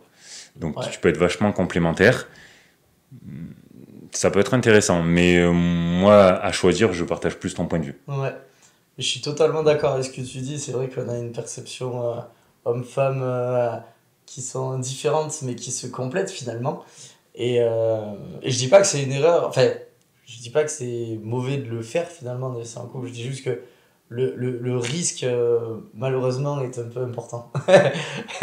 Mais Oui, par c'est contre, toujours la balance mais par bénéfice-risque. contre, Après, tu peux joindre l'utile, enfin, tu peux faire un mix des deux, c'est-à-dire Ouais. investir chacun de son côté, mais utiliser les capacités de l'autre Ouais, par exemple, l'homme, en général, on va faire un cliché, mais Hmm. l'homme qui est plus dans les travaux va aider l'investissement de la femme dans ses travaux à elle. Et pour le coup, si la femme est plus qu'elle en déco, va aider dans la décoration de l'investissement de l'homme. ça me fait rire ce que tu dis parce que c'est exactement ma vision et c'est exactement ce que j'ai appris à ma copine. C'est elle qui fait la déco de mes apparts et c'est moi qui lui ai donné un peu cette envie de l'immobilier. Et du coup, elle a acheté, c'est moi qui m'occupe des travaux, bien sûr, mais elle, c'est la déco. Du coup, Mais c'est. oui, non, mais c'est pour ça que ça soit en amour ou en amitié ou entre frères, je pense que l'association aussi, il faut bien arriver à la gérer, mais elle peut être intéressante parce que souvent aussi, tu en as un des deux qui est peut-être plus dans le relationnel, Ouais, tu vois. Souvent, moi, je fais référence au couple que je connais qui a investi pas mal. T'as la femme qui est vachement dans le relationnel, donc elle adore appeler les gens, elle adore faire les démarches, que ça soit auprès des établissements bancaires, auprès des artisans. Et t'as le gars, il est pas qu'il est pas social, mais c'est pas son truc, quoi, les relations humaines. ouais. Et ouais, non, mais je comprends. Ouais. Donc toi, peut-être tu le retrouves aussi avec ton frère. Parce que c'est bien de se complémentarité. Lui, on se le retrouve ensemble. Alors lui, justement, c'est lui qui m'a appris le côté social, on peut dire. Moi, j'ai toujours un peu, quand je le voyais faire, il a une facilité qui est assez impressionnante à voir pour se fondre dans la masse et voilà, enfin, c'est à voir. Et moi, du coup, moi, j'ai toujours un peu rêvé ça parce que c'est vrai que je n'ai pas parlé de cette partie, enfin, très vaguement, mais j'étais quelqu'un de... J'ai toujours été bien entouré, famille et beaucoup d'amitié, mais en fait, je parle d'amitié avec mes amis hommes parce que j'étais très, très, mais vraiment ultra timide. J'ai eu une timidité qui s'est prolongée pendant très, très, très longtemps, jusqu'à il n'y a pas très longtemps d'ailleurs. C'est le fait d'avoir travaillé avec le MLM, MWR Life, et derrière, du coup, d'avoir fait énormément de développement personnel qui m'a qui m'a bien libéré de ça, on va dire. Mais j'avais ce côté je pouvais pas parler à une fille, mais je parle même pas des fois pour aller draguer, hein, pas pour juste parce que c'était une fille. Je ne sais pas pourquoi mon cerveau il buguait, mais même si je voulais pas essayer de la draguer ou sortir avec elle, n'importe, lambda, mon cerveau faisait off et ne pouvait plus réfléchir et plus sortir de phrase. Mais ça m'a duré 21 ans, 22 ans. Et du coup, j'ai un peu badé ce côté de mon frère, hein. Enfin mon frère ou d'autres personnes que j'ai aux alentours qui eux étaient hyper à l'aise commercialement. Et du coup, moi, un de mes rêves quand j'étais petit aussi, c'était de faire commercial. Parce que vu que j'étais pas bon là-dedans, j'ai toujours aussi été, si je suis nul dans un domaine, je l'attrape, j'explose le domaine pour devenir bon là-dedans. Et donc, sauf que lui, ce domaine, j'essayais, sauf que je n'y arrivais pas. Et j'ai persévéré. Et après, ça va, ça s'est plutôt bien passé. Oui, au jour d'aujourd'hui, t'as l'air à l'aise quand même. Aujourd'hui, je suis à l'aise, mais j'ai fait beaucoup de formations aussi, notamment, je sais pas si vous connaissez David Laroche, qui est très connu en France, je dirais le plus connu, ou un des plus connus en tout cas. David Laroche, ou toutes sortes de formations sur Internet, Sony Courte aussi. Mais, on fait beaucoup de pubs dans ce podcast. Yann Darwin, Christopher Wangen, David Laroche. Si ça peut les aider, tant mieux. Je pense qu'ils n'ont pas besoin de nous, mais... Et si ça peut les aider, tant mieux. S'ils entendent parler de nous qui nous font de la pub. Si ça peut les aider, tant mieux, parce que eux, en fait, même si certains me connaissent du coup aujourd'hui, mais ils m'ont vraiment énormément aidé. Donc c'est cool. Oui, t'as la reconnaissance. Même David, du coup, j'ai fait les formations sur Internet, mais je suis allé faire sa formation à Paris. Et après, il faisait des formations, des retraites, comme ils appellent, dans des endroits pendant une semaine où on n'est pas très nombreux. Où du coup, je les payais, j'allais les faire. Et c'est là où du coup aussi, on y allait avec mon frère, où j'ai embarqué ma copine, j'ai embarqué mon oncle qui a l'âge de mon frère. Et au final, c'est devenu presque un truc aussi familial d'aller faire du dev perso. C'est trop bien ça en fait. C'est chouette, c'est génial. Et donc c'est chouette, et ça m'a beaucoup appris. Alors là, je parle de la timidité, mais en réalité, quand je parlais de timidité aussi filles, il y avait l'aisance à l'oral. Je sais pas si vous voyez ce moment où on vous dit au tableau. Ah si. Pour certains, ils sont à l'aise, mais bon, je pense qu'une bonne partie des gens n'est plutôt pas à l'aise, et sauf qu'il y en a qui sont encore moins à l'aise que les gens pas à l'aise. C'est moi. On a pas mal de similitudes tous les deux. Moi pareil, j'ai énormément travaillé là-dessus, mais ouais. Au collège et au lycée, oulala. Ouais, si je aurais pu me cacher sous la table. Ah ouais, c'est l'enfer. Ouais. J'ai le tableau comme ça en claquant. Ouais, c'est toi, t'étais à l'aise, toi. Moi, j'ai jamais eu de soucis avec ça. Comme quoi, ça diffère vachement, mais je pense que ça diffère beaucoup de l'entourage qu'on a aussi et de tout ce qui nous fait. Enfin, entourage, je parle pas d'entourage positif ou négatif, je parle juste de circonstances qui fait que. Ouais, amical ou familial. Je pense que t'as ta propre personnalité aussi et je pense que t'as des gens qui naturellement sont à l'aise à l'oral, parler devant des gens, et puis t'as des gens qui le sont moins. Après, tu le développes ou tu le développes pas. C'est vrai. Ouais, c'est vrai que moi, tu vois, avec le recul, là, on en parle. Tu m'aurais dit au collège, même au lycée, tu vas être là à parler, faire des podcasts. Jamais. On aurait dit. Tu me payes jamais. Jamais. Non, mais même pas tu m'imaginais avec un micro, tu vois, en train de parler. Et en fait, tout se travaille. Comme quoi. Tout se travaille et... Ouais, potentiellement, tu sais, pour les gens qui nous écoutent, ils doivent se dire, ouais, pourtant, ils font des podcasts, on n'a peut-être pas l'impression, tu vois, du tout.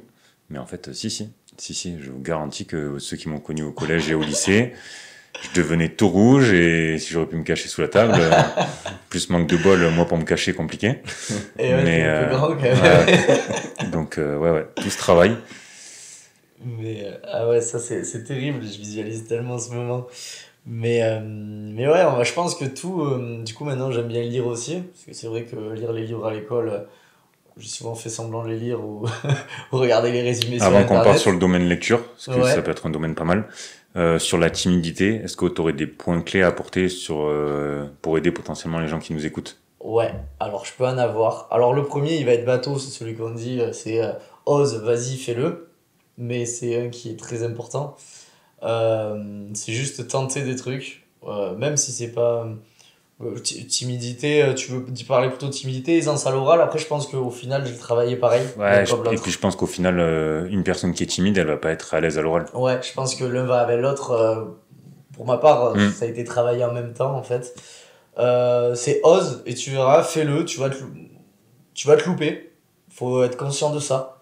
Faut être conscient que quand tu vas le faire, tu vas te dire que t'as été nul, et tu vas te tracasser, et surtout, ce qu'il faut dire, c'est comment je peux faire pour la prochaine fois? Ou juste, même pas penser à ça, et se dire, allez, c'est pas grave, la prochaine fois, je serai un peu plus à l'aise. Et le fait d'être un peu plus à l'aise, de petit à petit, en fait, ça devient naturel. Moi, par exemple, je vais parler du combat contre la timidité, mais comment j'ai fait plutôt par rapport à l'aisance à l'oral, pour parler devant des gens. Justement, MWR Live, cette société où quand on a commencé à avoir quelques centaines de personnes dans les équipes, on a commencé à organiser des événements, des gros événements avec du coup pas mal de personnes qui venaient.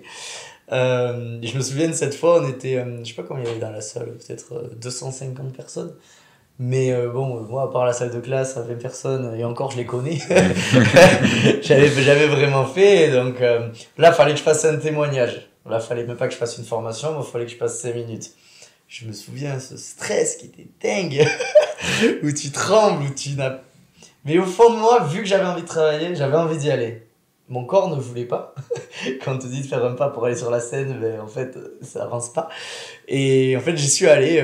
Honnêtement, je crois que c'était pas ouf, hein, ce que j'ai fait. J'en suis sûr même. Mais bon, franchement, les gens tu n'ont l'as pas fait. vu. En fait, j'en suis sûr que c'était pas ouf. Pourquoi? Ça, c'est important ce que je veux dire. Parce que dans ma tête, dans ma perception, c'était pas ouf. Mais en fait, dans la tête des gens qui te regardent, qui viennent devant tout le monde, déjà sur les 250, il y en a 200 qui t'admiraient d'être là de parler devant 250 personnes. Mm. Et donc dis-toi que eux, dans leur tête, finalement, la plupart, ils pensent comme toi et au moment où tu parles devant ces gens, ils doivent se dire putain, il y a des couilles quand même de parler devant autant de personnes. Et je pense pas qu'ils se sont dit j'ai été nul ou quoi que ce soit, juste j'ai dit un truc et pour eux, ça a dû être normal. C'est juste j'ai parlé de comment j'étais arrivé là quoi, en 5 minutes, ce qui m'avait fait. J'avais eu une avancée très très rapide dans le marketing de réseau. Et voilà, donc ma perception, j'étais nul, mais la perception des autres, je l'ai pas été. Et je pense qu'on se bride souvent nous-mêmes, comme quand on va aller voir une fille, on se dit je vais pas être bon, je vais pas être bon, mais si tu penses que tu vas pas être bon, tu vas pas l'être. Juste vas-y, tente un truc et... Enfin, tente un truc, parle déjà. Je parle pas en boîte de nuit ou un truc comme ça. Juste salut.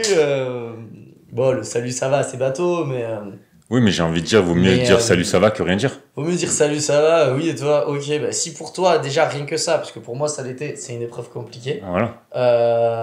Et bien déjà t'as passé un cap. Et puis la prochaine fois, tu diras salut ça va, t'as fait quoi aujourd'hui? Mais c'est vraiment tout bête. Ok, c'est passé, tu le fais avec 2, 3. Et puis petit à petit, bah, ça va venir tout seul quoi. Et puis à la fin, ah putain, tu vas bien, ça fait un moment. Et en fait, automatiquement, ça va venir tout seul. Enfin voilà. Je sais, Oui, puis après c'est tu... un peu compliqué d'expliquer ça. Non, Mais, c'était bien ce que t'as dit. C'était bien ce que t'as dit, ouais, sur le côté ose, ouais. excuse de te Non, vas-y, vas-y. C'est vrai que j'ai dit 250 personnes parce que là, ça a été un cas extrême. Mais derrière, après, je l'avais refait devant 30, 40 personnes. j'étais toujours pas à l'aise, mais finalement, le fait de l'avoir fait devant 250, quand j'ai eu 40 personnes en face, C'était rigolade. ben ça m'a fait beaucoup moins peur. Et c'était beaucoup mieux, mon speech.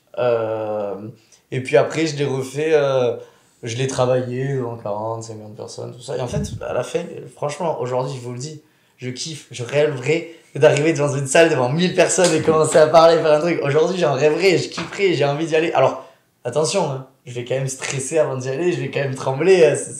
C'est quand même au fond de moi cette timidité, même si j'arrive à la battre. Mais c'est le fait d'avoir osé tenter, d'avoir été nul, de m'être critiqué moi-même, que finalement, je me suis dit, au pire, c'est quoi dans la vie, t'es pas mort, quoi. Tout à l'heure, je t'ai rapidement coupé, tu voulais parler un petit peu lecture. Ouais, alors, la lecture, finalement, je me suis rendu compte que j'aimais lire avec le développement personnel. Parce que c'est vrai que quand on nous donnait des livres à l'école, bon, souvent, soit je les lisais, mais c'était pas intéressant, en fait. Pour ma part, attention, il devait sûrement être très intéressant pour beaucoup de personnes. Ou bien je les lisais pas, je regardais le résumé sur internet. Mais c'est parce que je lisais tout simplement pas des sujets qui m'intéressaient. Et quand je parle de dev perso, c'est un peu bateau, c'est un peu vaste pour tout le monde. Enfin, c'est un mot aujourd'hui qui est beaucoup utilisé pour beaucoup de choses, mais finalement, moi j'ai beaucoup aimé lire des livres comme Roberto Kiyosaki, Père riche, Père pauvre, des livres de développement personnel, ou tout à l'heure tu avais évoqué aussi le livre de Christopher Van Gen, des livres sur l'immobilier. Bon, après, j'en ai fait plein, notamment ceux qui sont basés sur le cerveau, sur la psychologie. Et en fait, quand je lis un livre comme ça, ben, je me suis rendu compte que ça me passionnait et finalement, ce qu'il y avait dans les livres, le savoir qu'il y a à l'intérieur, est juste dingue. C'est... Je sais pas comment l'expliquer, mais c'est vrai que j'adore regarder des vidéos sur internet, YouTube, tout ça. Ça m'apprend énormément. Mais en fait, le fait de lire dans un livre, je sais pas pourquoi, j'ai l'impression que l'impact est encore plus grand presque dans ma façon de voir. Donc voilà. Donc, Moi, si ça peut appuyer ton idée, moi, ce que j'aime bien lire par rapport aux vidéos, c'est que ça m'aide à mieux comprendre, ou du moins, je dirais, à clarifier. À clarifier les sujets, les pensées, ou même approfondir. Parce qu'une vidéo, t'approfondis peut-être moins qu'un livre. Ouais, c'est peut-être plus précis dans les mots. Puis ça dépend aussi si tu es visuel aussi. Tu vois, si tu es quelqu'un de visuel, de voir les mots à l'écrit, peut-être que ça résonne plus en toi. Ouais, oui, c'est vrai, parce qu'il y a des personnes qui sont plus visuelles, d'autres auditives. Après, je crois qu'en majorité, j'avais vu, je sais pas si le chiffre est bon, mais qu'il y avait plus 70%, les gens sont quand même de nature plus visuelle que auditive. En tout cas, pour la mémoire, je crois. Et donc, ouais, pour ma part, j'ai adoré cette partie-là. Bon, j'en ai pas encore lu quelques centaines, mais je dois être à quelques dizaines. Et même si c'est pas facile de prendre le temps, tu parlais tout à l'heure aussi de prendre le temps d'être seul. Ben finalement, quand on lit un livre, on prend ce temps-là d'être seul, ou comme aller marcher. Là, en ce moment, ça me prend des fois, je me dis, allez, je vais marcher. Ben finalement, juste marcher, ça me donne ces idées qui viennent, ça me fait penser, parce que en fait, ça vide automatiquement le cerveau. Et finalement, il y a des choses qu'on ne pensait pas du tout qui nous viennent dans ce moment-là. Et la lecture, c'est un peu pareil. Bon, on n'a pas le temps de penser à autre chose pendant qu'on lit, mais c'est des moments où en fait, on se retrouve un peu avec nous-mêmes. Et je pense qu'il nous fait du bien intérieurement. Ouais. Ah, puis des fois, tu n'as pas besoin de... Moi, j'avais pris une habitude, et c'est toujours un petit peu ce que je fais. Je me suis jamais posé, par exemple, pendant 1 heure sur un bouquin, tu vois. Ouais. Moi, c'est plus des sessions de 10 minutes, 15, 20 minutes. Ok. Et après, ce que j'aime bien faire, c'est même retranscrire en 2-3 lignes ce que j'ai appris sur ces 15-20 minutes de lecture. Ok. Ouais. Et pour essayer de soit les mettre en place, si c'est du développement personnel, soit si c'est de l'apprentissage, pour juste, tu retiens 3-4 phrases, ou même juste des mots-clés. Donc, après, ça, c'est propre à chacun. Ouais, c'est une super idée, ouais. Moi, je sais que j'aime bien fonctionner comme ça. Tu lis 15-20 pages, et sur les 15-20 pages, tu te fais... suivant ton inspiration, suivant les sujets, des fois juste 3-4 lignes, ça peut suffire. De dire, oh, j'ai appris ça en développement perso. Même si c'est un roman, ça peut être un bon exercice aussi. De condenser. Ça, en plus, on te l'apprend à l'école. Ouais. De condenser, de faire un résumé, en fait. Et je trouve que dans l'apprentissage, quand tu veux faire de l'apprentissage par la lecture, c'est pas mal du tout. Parce que ça te permet de clarifier, aussi de te l'approprier, et même potentiellement, après, au lieu de relire le livre en plein, tu relis juste tes notes, en fait. Ah, mais t'as raison, moi, c'est une super idée. Ça me fait penser un peu, parce que je regardais beaucoup les vidéos de David Laroche, je crois que lui, il surlignait justement, Ça peut être voilà, surligner les parties, derrière, tout était retranscrit sur, je pense, l'application Notion, et derrière, quand il veut relire le livre, il relit en fait que les lignes finalement qui l'ont intéressé, impacté. Et donc, je trouve ça super intéressant parce que c'est vrai qu'on a la mémoire, je ne sais même plus comment on l'appelle, mais il y a une mémoire instantanée et une mémoire qui nous permet de retenir plus longtemps. Et c'est vrai que quand on lit un livre, il y a beaucoup, beaucoup, beaucoup d'informations et notre cerveau ne peut pas prendre toutes les informations d'un coup. Et donc, aller à chaque fois juste repiquer finalement les 2-3 lignes comme tu fais, les bonnes informations, c'est ça qui va nous permettre de récupérer en fait toutes les parties, peut-être pas intéressantes, mais toutes les parties les plus importantes pour toi dans ce livre. Ouais, puis tu vois, moi, autre chose que j'ai eu fait, c'est que ça peut être bien de surligner, mais la différence entre les deux, c'est que par exemple, quand tu écris, notamment là, les sujets qu'on traite, le développement perso ou l'investissement, c'est que tu peux mettre des exemples. Tu vois, là, tout à l'heure, tu parlais, toi, tu avais du mal au départ à aller vers les gens, comme moi j'ai pu avoir, parler aux filles, etc. Peut-être que tu vas te faire le résumé des 15-20 pages que tu as lues et tu vas te mettre soit des exemples ou alors même des objectifs que tu vas te fixer. Mais à proprement parler, à toi, et qui ne sont pas dans le livre. Ouais. Ça peut être la différence entre écrire et surligner. Là, tu te l'appropries vraiment. Ouais. Voilà. Ouais, totalement. Et Roberto... Que c'est Ouais, c'est le livre que je t'ai offert. Que j'ai pas encore commencé. Lequel tu as mis, le Père riche, Père pauvre? Ouais, je lui ai offert ce livre. Pas mal, il y a le cadran du cash flow, il y en a plein d'autres qui sont super intéressants aussi. Pour le coup, moi, je suis un très mauvais lecteur parce que je pense pas. En fait, je prends jamais le temps. Ouais. Je prends pas le temps. J'ai 3-4 livres qui s'empilent sur ma table de nuit. Ils sont sur ma table de nuit, hein. Ils sont, c'est pas l'envie qui m'en manque, c'est que j'y pense pas en fait. C'est horrible, hein, mais ça viendra. D'ailleurs, c'est un de mes objectifs de l'année que je remplis pas pour l'instant. Mais c'est vrai, quand ça fait maintenant 2 ans qu'on se le fait, où on se fait les objectifs de l'année, je m'étais mis dans les objectifs de lire au moins 3-4, c'est pas énorme, hein, 3-4 pages par jour, mais d'abord, c'est pas l'habitude-là. On est fin août et c'est toujours pas pris cette habitude-là. Mais ça sera sûrement pour 2026, quoi. Ça sera sûrement pour 2026. Moi, je vais peut-être quand même essayer de commencer avant. Ça reste au moins de démarrer ça dans l'année 2025 pour que ce soit une habitude ancrée en 2026. Parce que c'est comme tout, après, une fois que tu prends l'habitude, j'ai pas encore cette habitude-là. Mais ouais, parce que le premier livre que je t'avais Darwin, justement, que je t'avais passé, tu t'y étais mis, tu l'avais lu rapidement en plus. Ouais, je m'y étais mis et après c'est bien parce que aussi tu peux en discuter avec les gens. Tu vois, c'est tout bête, mais des fois on se retrouvait à la salle ou quoi, tu me disais oh j'en suis là, et du coup tu peux échanger sur ce que tu as pensé du livre, sur même au niveau culture générale. Ouais, sur la perception du chapitre, ou des choses où t'as pas forcément compris, ou que t'as compris d'une certaine façon. Ouais. Tu peux échanger. Donc, c'est une bonne habitude que j'ai envie de prendre. J'ai pas encore pris, mais pas tout faire d'un coup. Ça, il y en a beaucoup. Moi, j'ai toujours voulu avoir une routine matinale où je me suis dit, je fais ça, je me lève, je vais au sport, je médite, j'avais pensé, je fais ci, je fais ça. Mais en fait, ça fait 5 ans que j'y pense. C'est très compliqué. Mais... C'est comme le sport. J'étais très, très, très sportif. Après, j'ai totalement arrêté. Et là, ça fait des années que je fais rien. Et des fois, je me chauffe. J'y vais, on le fait, sauf que je fais pas dans 2 semaines et j'arrête. Faut garder la règle, je me souviens plus, je crois que c'est 21 jours, on dit. Exactement. 21 jours pour qu'elle soit ancrée, je crois que c'est 90 jours pour qu'elle soit ancrée profonde. Il me semble, oui, c'est quelque chose comme ça. C'est à peu près ça. Et faut juste réussir à tenir. Faut le faire 21 jours, mais je suis d'accord que c'est pas facile. Mais ce qui compte par contre dans les 21 jours et qu'on oublie souvent, c'est que c'est 21 jours d'affilée sans coupure. Ok, ouais, consécutif. C'est-à-dire que si tu rates un jour, tu repars pour 21. Ok. Bah ça j'avais pas l'information. Il y a cette petite notion-là où on se dit, ouais, c'est bon, je t'ai fait pendant 3 semaines. Mais ouais, mais en fait, si t'as raté un jour...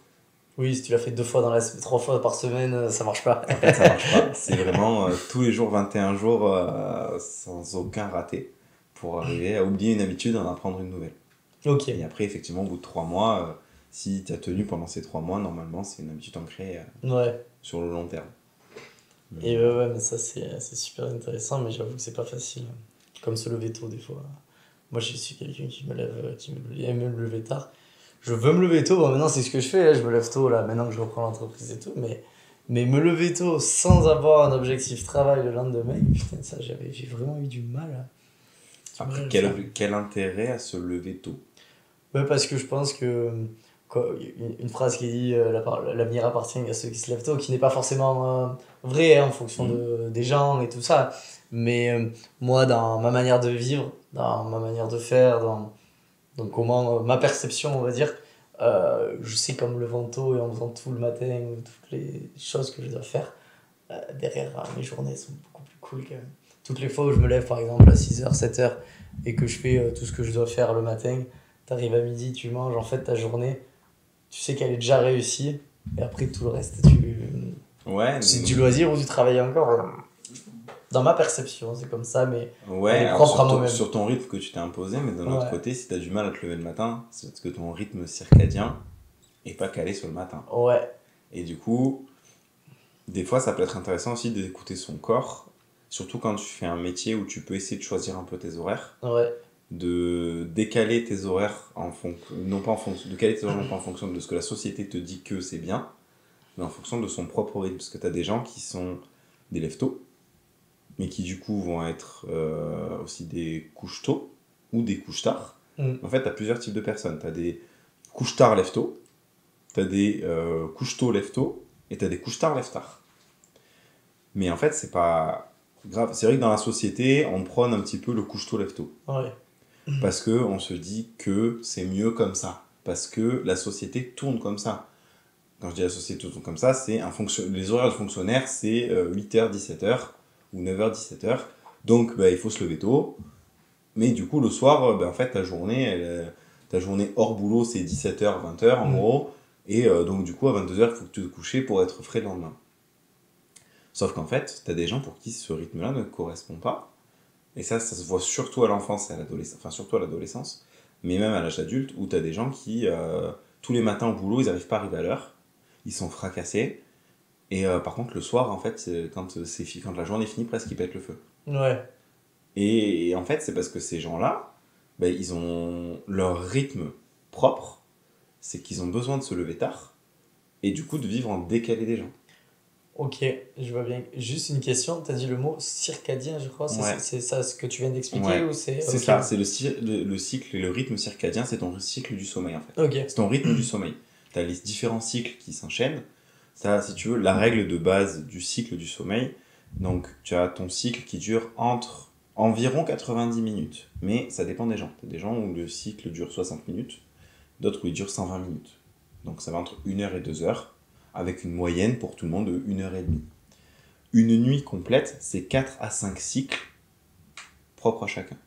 Mais c'est 4 à 5 cycles du sommeil. Donc 4 à 5 cycles de 90 minutes. Ce qui fait une nuit d'environ 7 heures. Okay. Et ça, c'est une moyenne. Et là, j'entends cycle du sommeil pour la phase adulte active. Okay. Parce que le cycle du sommeil infantile, le cycle du sommeil adolescent, le cycle du sommeil âgé n'est pas le même. Okay. Mais celui qui nous intéresse, nous, à notre âge, et qui est le cycle actif, c'est celui-là. Mais imaginons que tu as un cycle du sommeil qui dure 1 heure. Si tu fais 4 à 5 cycles, en fait, tu dors 4 à 5 heures. Ouais. Imaginons que tu as un cycle de 2 heures, en fait, tu dors presque 10 heures. Mais on te dit qu'il faut dormir 7 heures. Oui, mais en fait, c'est la moyenne des gens. Et ça, en fait, c'est super important d'essayer de trouver son propre cycle. Et j'ai même envie de dire au-delà de ça, ce qui est le plus important, c'est pas le nombre d'heures que tu dors, c'est la régularité avec laquelle tu dors. Dans le sens, la régularité où tu te couches, la régularité où tu te lèves. Mais en fait, tu peux très bien te coucher tous les jours à 1h du matin et te lever à 10h, que tu auras un cycle de meilleure qualité que si un jour tu te couches à 20h, un jour tu te couches à 23h, un jour tu te couches à 1h, et que tu n'es jamais en fait équilibré.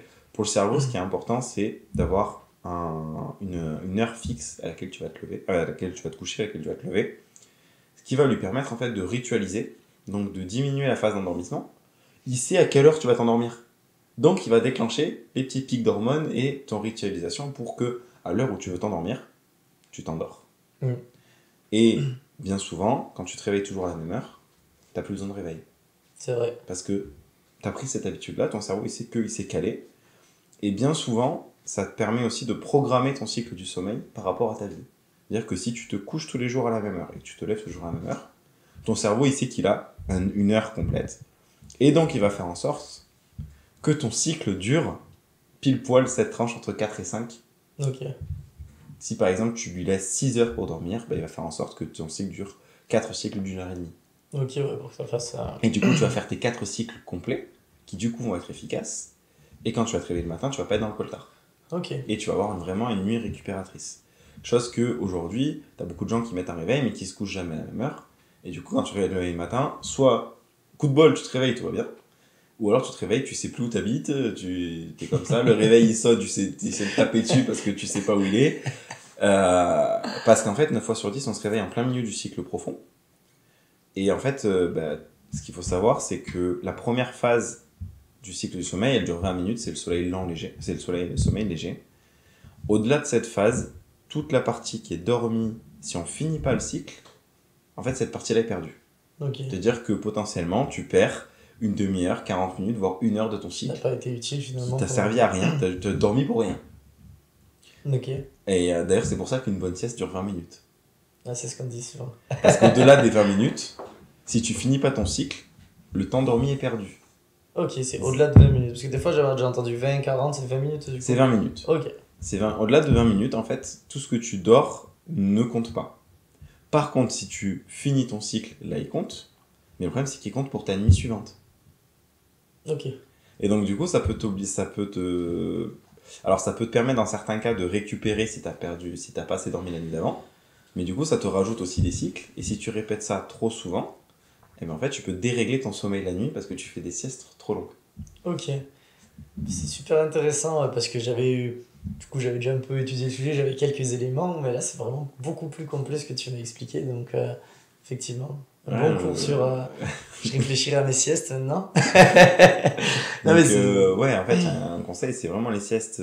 Par contre, on peut répéter plusieurs siestes de 20 minutes dans la journée. Ok. Tu peux faire. Alors Oui, là, j'exagère, mais oui. tu peux faire 2-3 siestes de 20 minutes dans la journée, ça posera aucun problème sur ton cycle parce qu'elles compteront pas. Oui, pour ton prochain cycle. Pour ton prochain cycle. Alors que tu fais une sieste d'une heure et demie, elle va être moins bénéfique et en plus, elle va te gêner pour la nuit. Ok. Bah, intéressant. Mais après, voilà, c'est vrai que c'est important d'essayer de trouver son propre rythme et de se caler en fait sur des horaires. Et pour le coup, moi, ce que je conseille souvent, c'est pas forcément de se coucher à l'heure où tout le monde dit, mais se coucher à l'heure où son cerveau commence à nous dire. En général, tu le sens le moment où j'irais bien me coucher. Ouais. En général, faut pas passer le créneau, sinon après. Ouais, c'est rater le train. Sinon, tu rates le train. C'est un cycle de réveil après. Et en fait, essayer de noter un petit peu pendant quelques temps à quelle heure à peu près j'ai cette phase-là où j'irais bien dormir. J'ai le petit coup de où je lutte. Ce petit moment où on est devant une série, on est devant un épisode, on est sur un livre et là où on lutte un petit peu et une fois qu'on a passé ce coche-là, en fait on repart pour un petit moment. Et en fait on a plusieurs phases comme ça où on peut se greffer dessus, utiliser celle qui nous correspond le mieux par rapport à notre rythme de vie et essayer après de prendre pendant 21 jours l'habitude de tous les soirs se coucher à cette heure-là, quoi qu'il arrive, et d'essayer de s'endormir. Les premiers temps, ça peut mettre 20 minutes, une demi-heure, 1 heure avant de s'endormir. Okay. Mais petit à petit, vu que le cerveau va comprendre et va se ritualiser là-dessus, va réduire et ça peut aller jusqu'à un endormissement en quelques secondes. Ok. Et après, par contre, se réveiller, prendre l'habitude de se réveiller tous les jours à la même heure. Pareil, par contre, sur le coup d'un réveil. Au début, on va être dans le coltard. Et petit à petit, en fait, on n'aura plus besoin de se réveiller. On va se réveiller naturellement à cette heure-là. Et surtout, on va se réveiller de manière frais et dispo tout de suite. Et ouais, si on se réveille et d'un coup, on se lève et qu'on a fini le cycle, ça va pas être la même phase. On dit souvent que si on est dans le lit, qu'on se réveille, qu'on appuie pour mettre 10 minutes de plus, 10 minutes de plus, 10 minutes de plus, ou même moins. Et qu'en fait, on reste dans cette phase entre l'endormissement et le réveil. Et en fait, quand on se lève, après toute la journée, on est un œil ouvert, un œil fermé. C'est ça. Mais c'est intéressant ce que tu dis aussi sur le sommeil, parce que petit, moi j'ai eu beaucoup de mal à m'endormir. En fait, je dormais très peu. C'est peut-être pour ça aussi que j'avais du mal à me réveiller. Je préfère me lever tard. Mais je m'endors, par exemple, même si j'allais au lit comme mes parents à 21h. Enfin, comme mes parents me disaient d'aller au lit quand j'étais petit plutôt.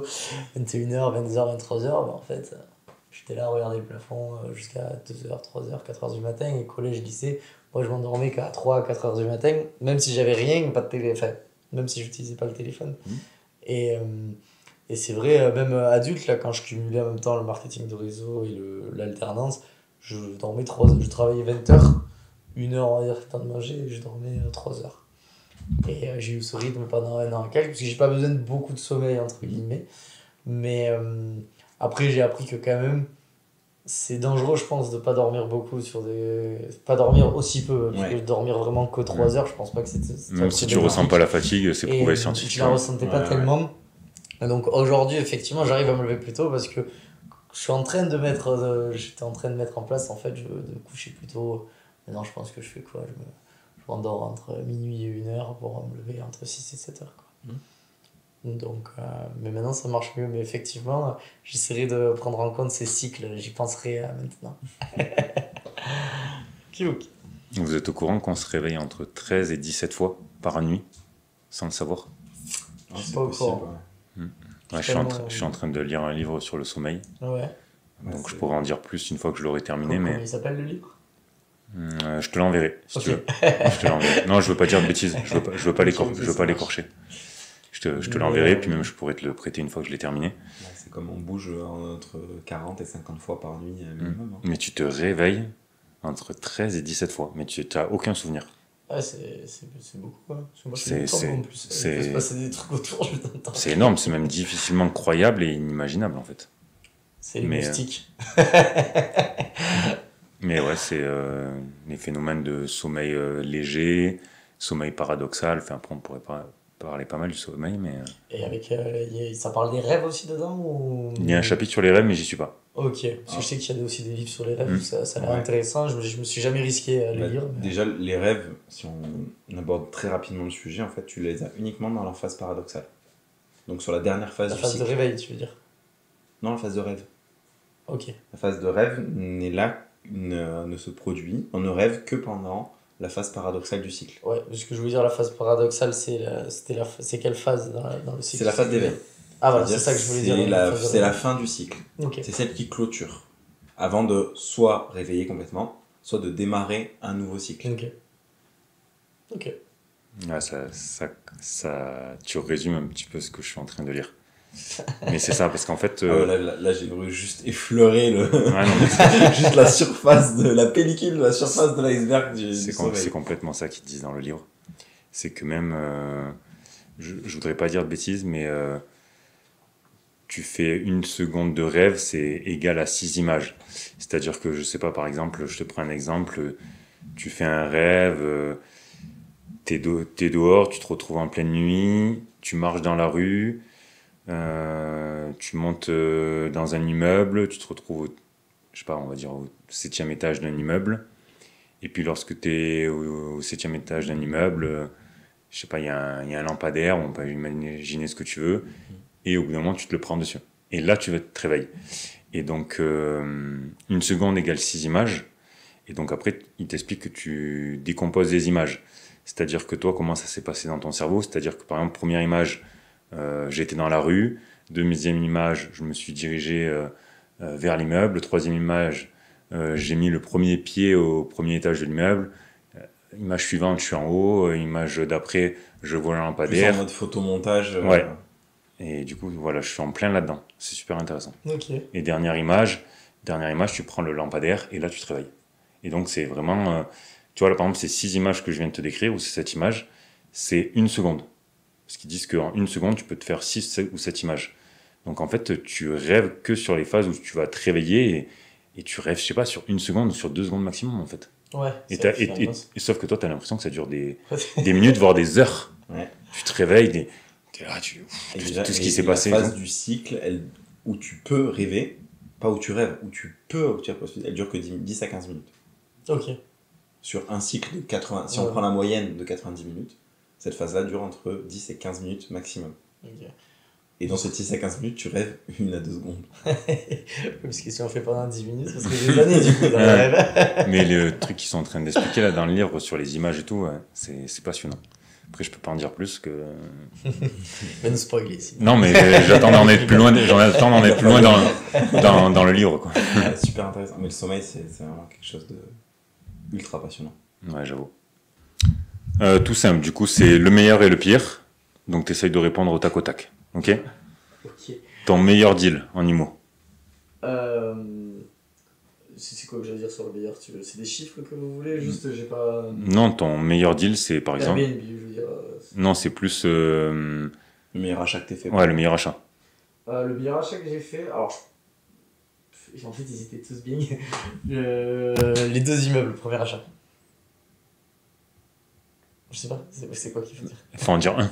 Ah, ouais, non, mais c'est un achat. En fait, j'ai les deux. Acheter 2 immeubles en un achat. Ok, autant pour moi. Ok, autant pour moi. 134 000 euros, je crois. Ok, ton meilleur souvenir étudiant. C'est les after-work. C'est souvenir étudiant, non? C'est la fête. Je sais pas, j'en ai pas. C'est compliqué. Même si t'es au début. Rapide comme ça. Même là. si t'es au début de ta carrière. Si, le meilleur souvenir étudiant, allez, on va dire que la 2e championnat de France de rugby en études. Ok. Après, c'est le but que tu répondes au tac au tac. Même si t'es au début de ta carrière, le pire moment. C'était il y a pas longtemps, trop de dettes. Trop de dettes parce que j'ai investi et j'ai dépensé du coup. Tu te sentais trop endetté? Ouais, au bout d'un moment, quand t'es endetté, tout ça, bah, tu te replies un peu sur toi-même et tu restes chez toi et tu dépenses plus rien et tu t'attends que ça passe. Puisque j'ai des sources de revenus, je sais que ça va remonter tout seul, mais quand les banques t'appellent pour te dire que le prélèvement n'est pas passé, bah, tu t'attends. Le meilleur conseil qu'un mentor t'a donné? De faire, en fait, tout simplement, ça revient un peu à ce qu'on disait tout à l'heure. C'est avec les filles ou la timidité, c'est fais-le et tu verras. Le pire conseil que tu aies reçu? De pas réfléchir. C'est la même chose. de le faire, mais fais-le, mais faut quand même un minimum réfléchir. Le fais-le sans réfléchir, au final, c'est le meilleur conseil, mais il faut juste oublier la partie sans réfléchir. Ton meilleur investissement en toi-même, que ce soit une formation, un coaching ou un sport? Le coaching, formation, développement personnel de David Laroche. Ok. Le pire argent gaspillé? L'alcool. Le meilleur livre ou contenu qui t'a marqué? Ah purée, il y en a plein. J'en ai un, je l'ai sur le bout de la langue. Il va pas me revenir. On va dire les 5 blessures d'être soi-même. Je crois que la guérison, ça, je crois. C'est pas à lui que je pensais, j'en ai un autre en tête. Il me reviendra peut-être après. Voilà, si ça te revient, tu nous diras. Le pire livre? Ouais, ça devait être Ferragus, je crois qu'il s'appelait comme ça quand j'étais en études. En fait, je crois qu'il faisait 100 pages, il avait mis 7 heures à le lire tellement je comprenais rien. Au jour d'aujourd'hui, ta meilleure habitude? Me lever tôt, on va dire aujourd'hui. C'était un combat que j'ai eu pendant 22 ans. Maintenant ça va. L'habitude, du coup, ta pire habitude que tu essaies de corriger au jour d'aujourd'hui? Trop manger. Le meilleur moment où tu t'es senti fier de toi? Je pense que c'est le premier achat immobilier. Mais en perso. Pas celui que j'ai fait en société. Je pense que c'est le moment où... Ouais. On se sent pousser des ailes un peu. Le pire moment de remise en question? Pire moment... Oh, je sais, j'ai rien qui me vient d'un coup comme ça. C'est pas grave, on passe à la suite sinon. De prendre un travail en CDI. J'avais jamais prévu et j'ai dû en prendre un pour investir et ça a été une grande remise en question pour moi d'être salarié. Parce que j'ai toujours eu cette mentalité. En fait, j'ai une famille d'entrepreneurs et du coup, dans ma tête, je voulais pas être salarié. Ton meilleur locataire, partenaire ou client? Locataire, partenaire, client...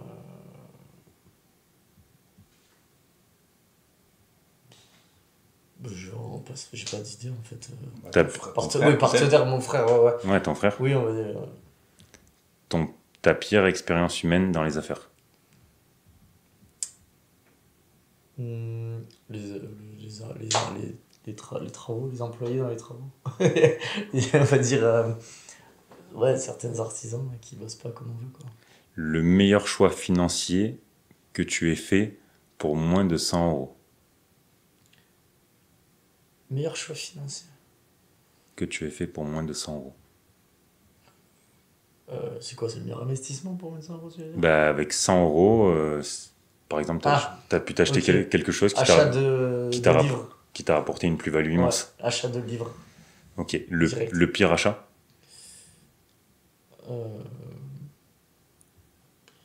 Bon, j'ai acheté une formation de méditation un jour. Je suis sûr qu'elle est super bien. Elle Je l'ai jamais regardé. a moins de 100 euros? Ouais. Ouais. Elle était à 50 et quelques. Mais je suis sûr qu'elle est géniale, mais c'est juste que je l'ai jamais regardée. Du coup, c'est pas un bon investissement.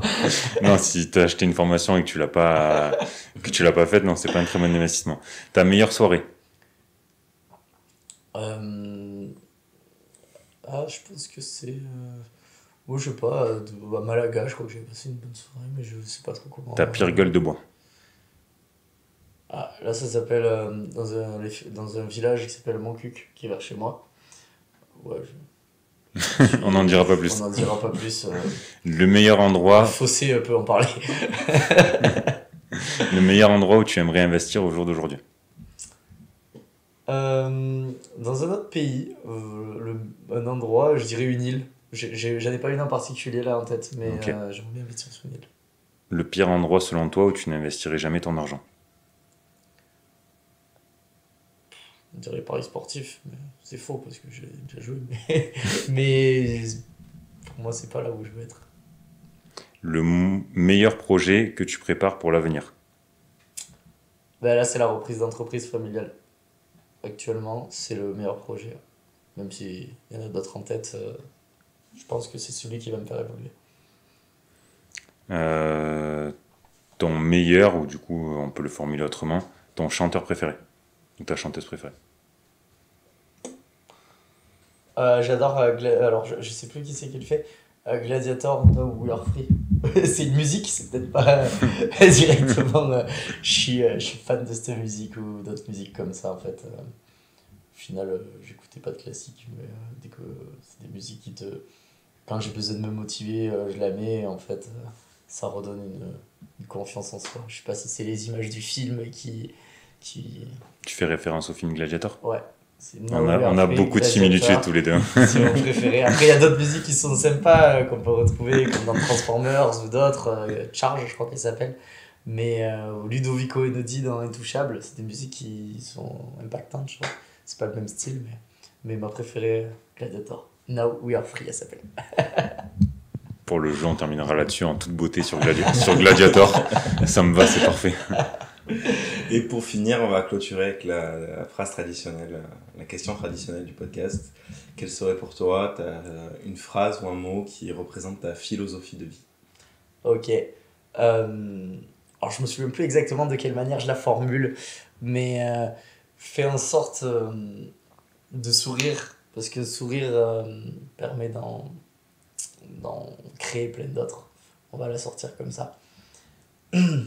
Dans l'idée, parce que je pense que juste si dans ta journée, toi tu décides de faire un sourire et tu donnes le sourire à quelqu'un, si tout le monde se met à faire ça, ben en fait au final on arrivera à créer beaucoup de bonheur. Trop bien, trop cool. Super. On mettra, t'es disponible sur quoi toi, si on veut te contacter?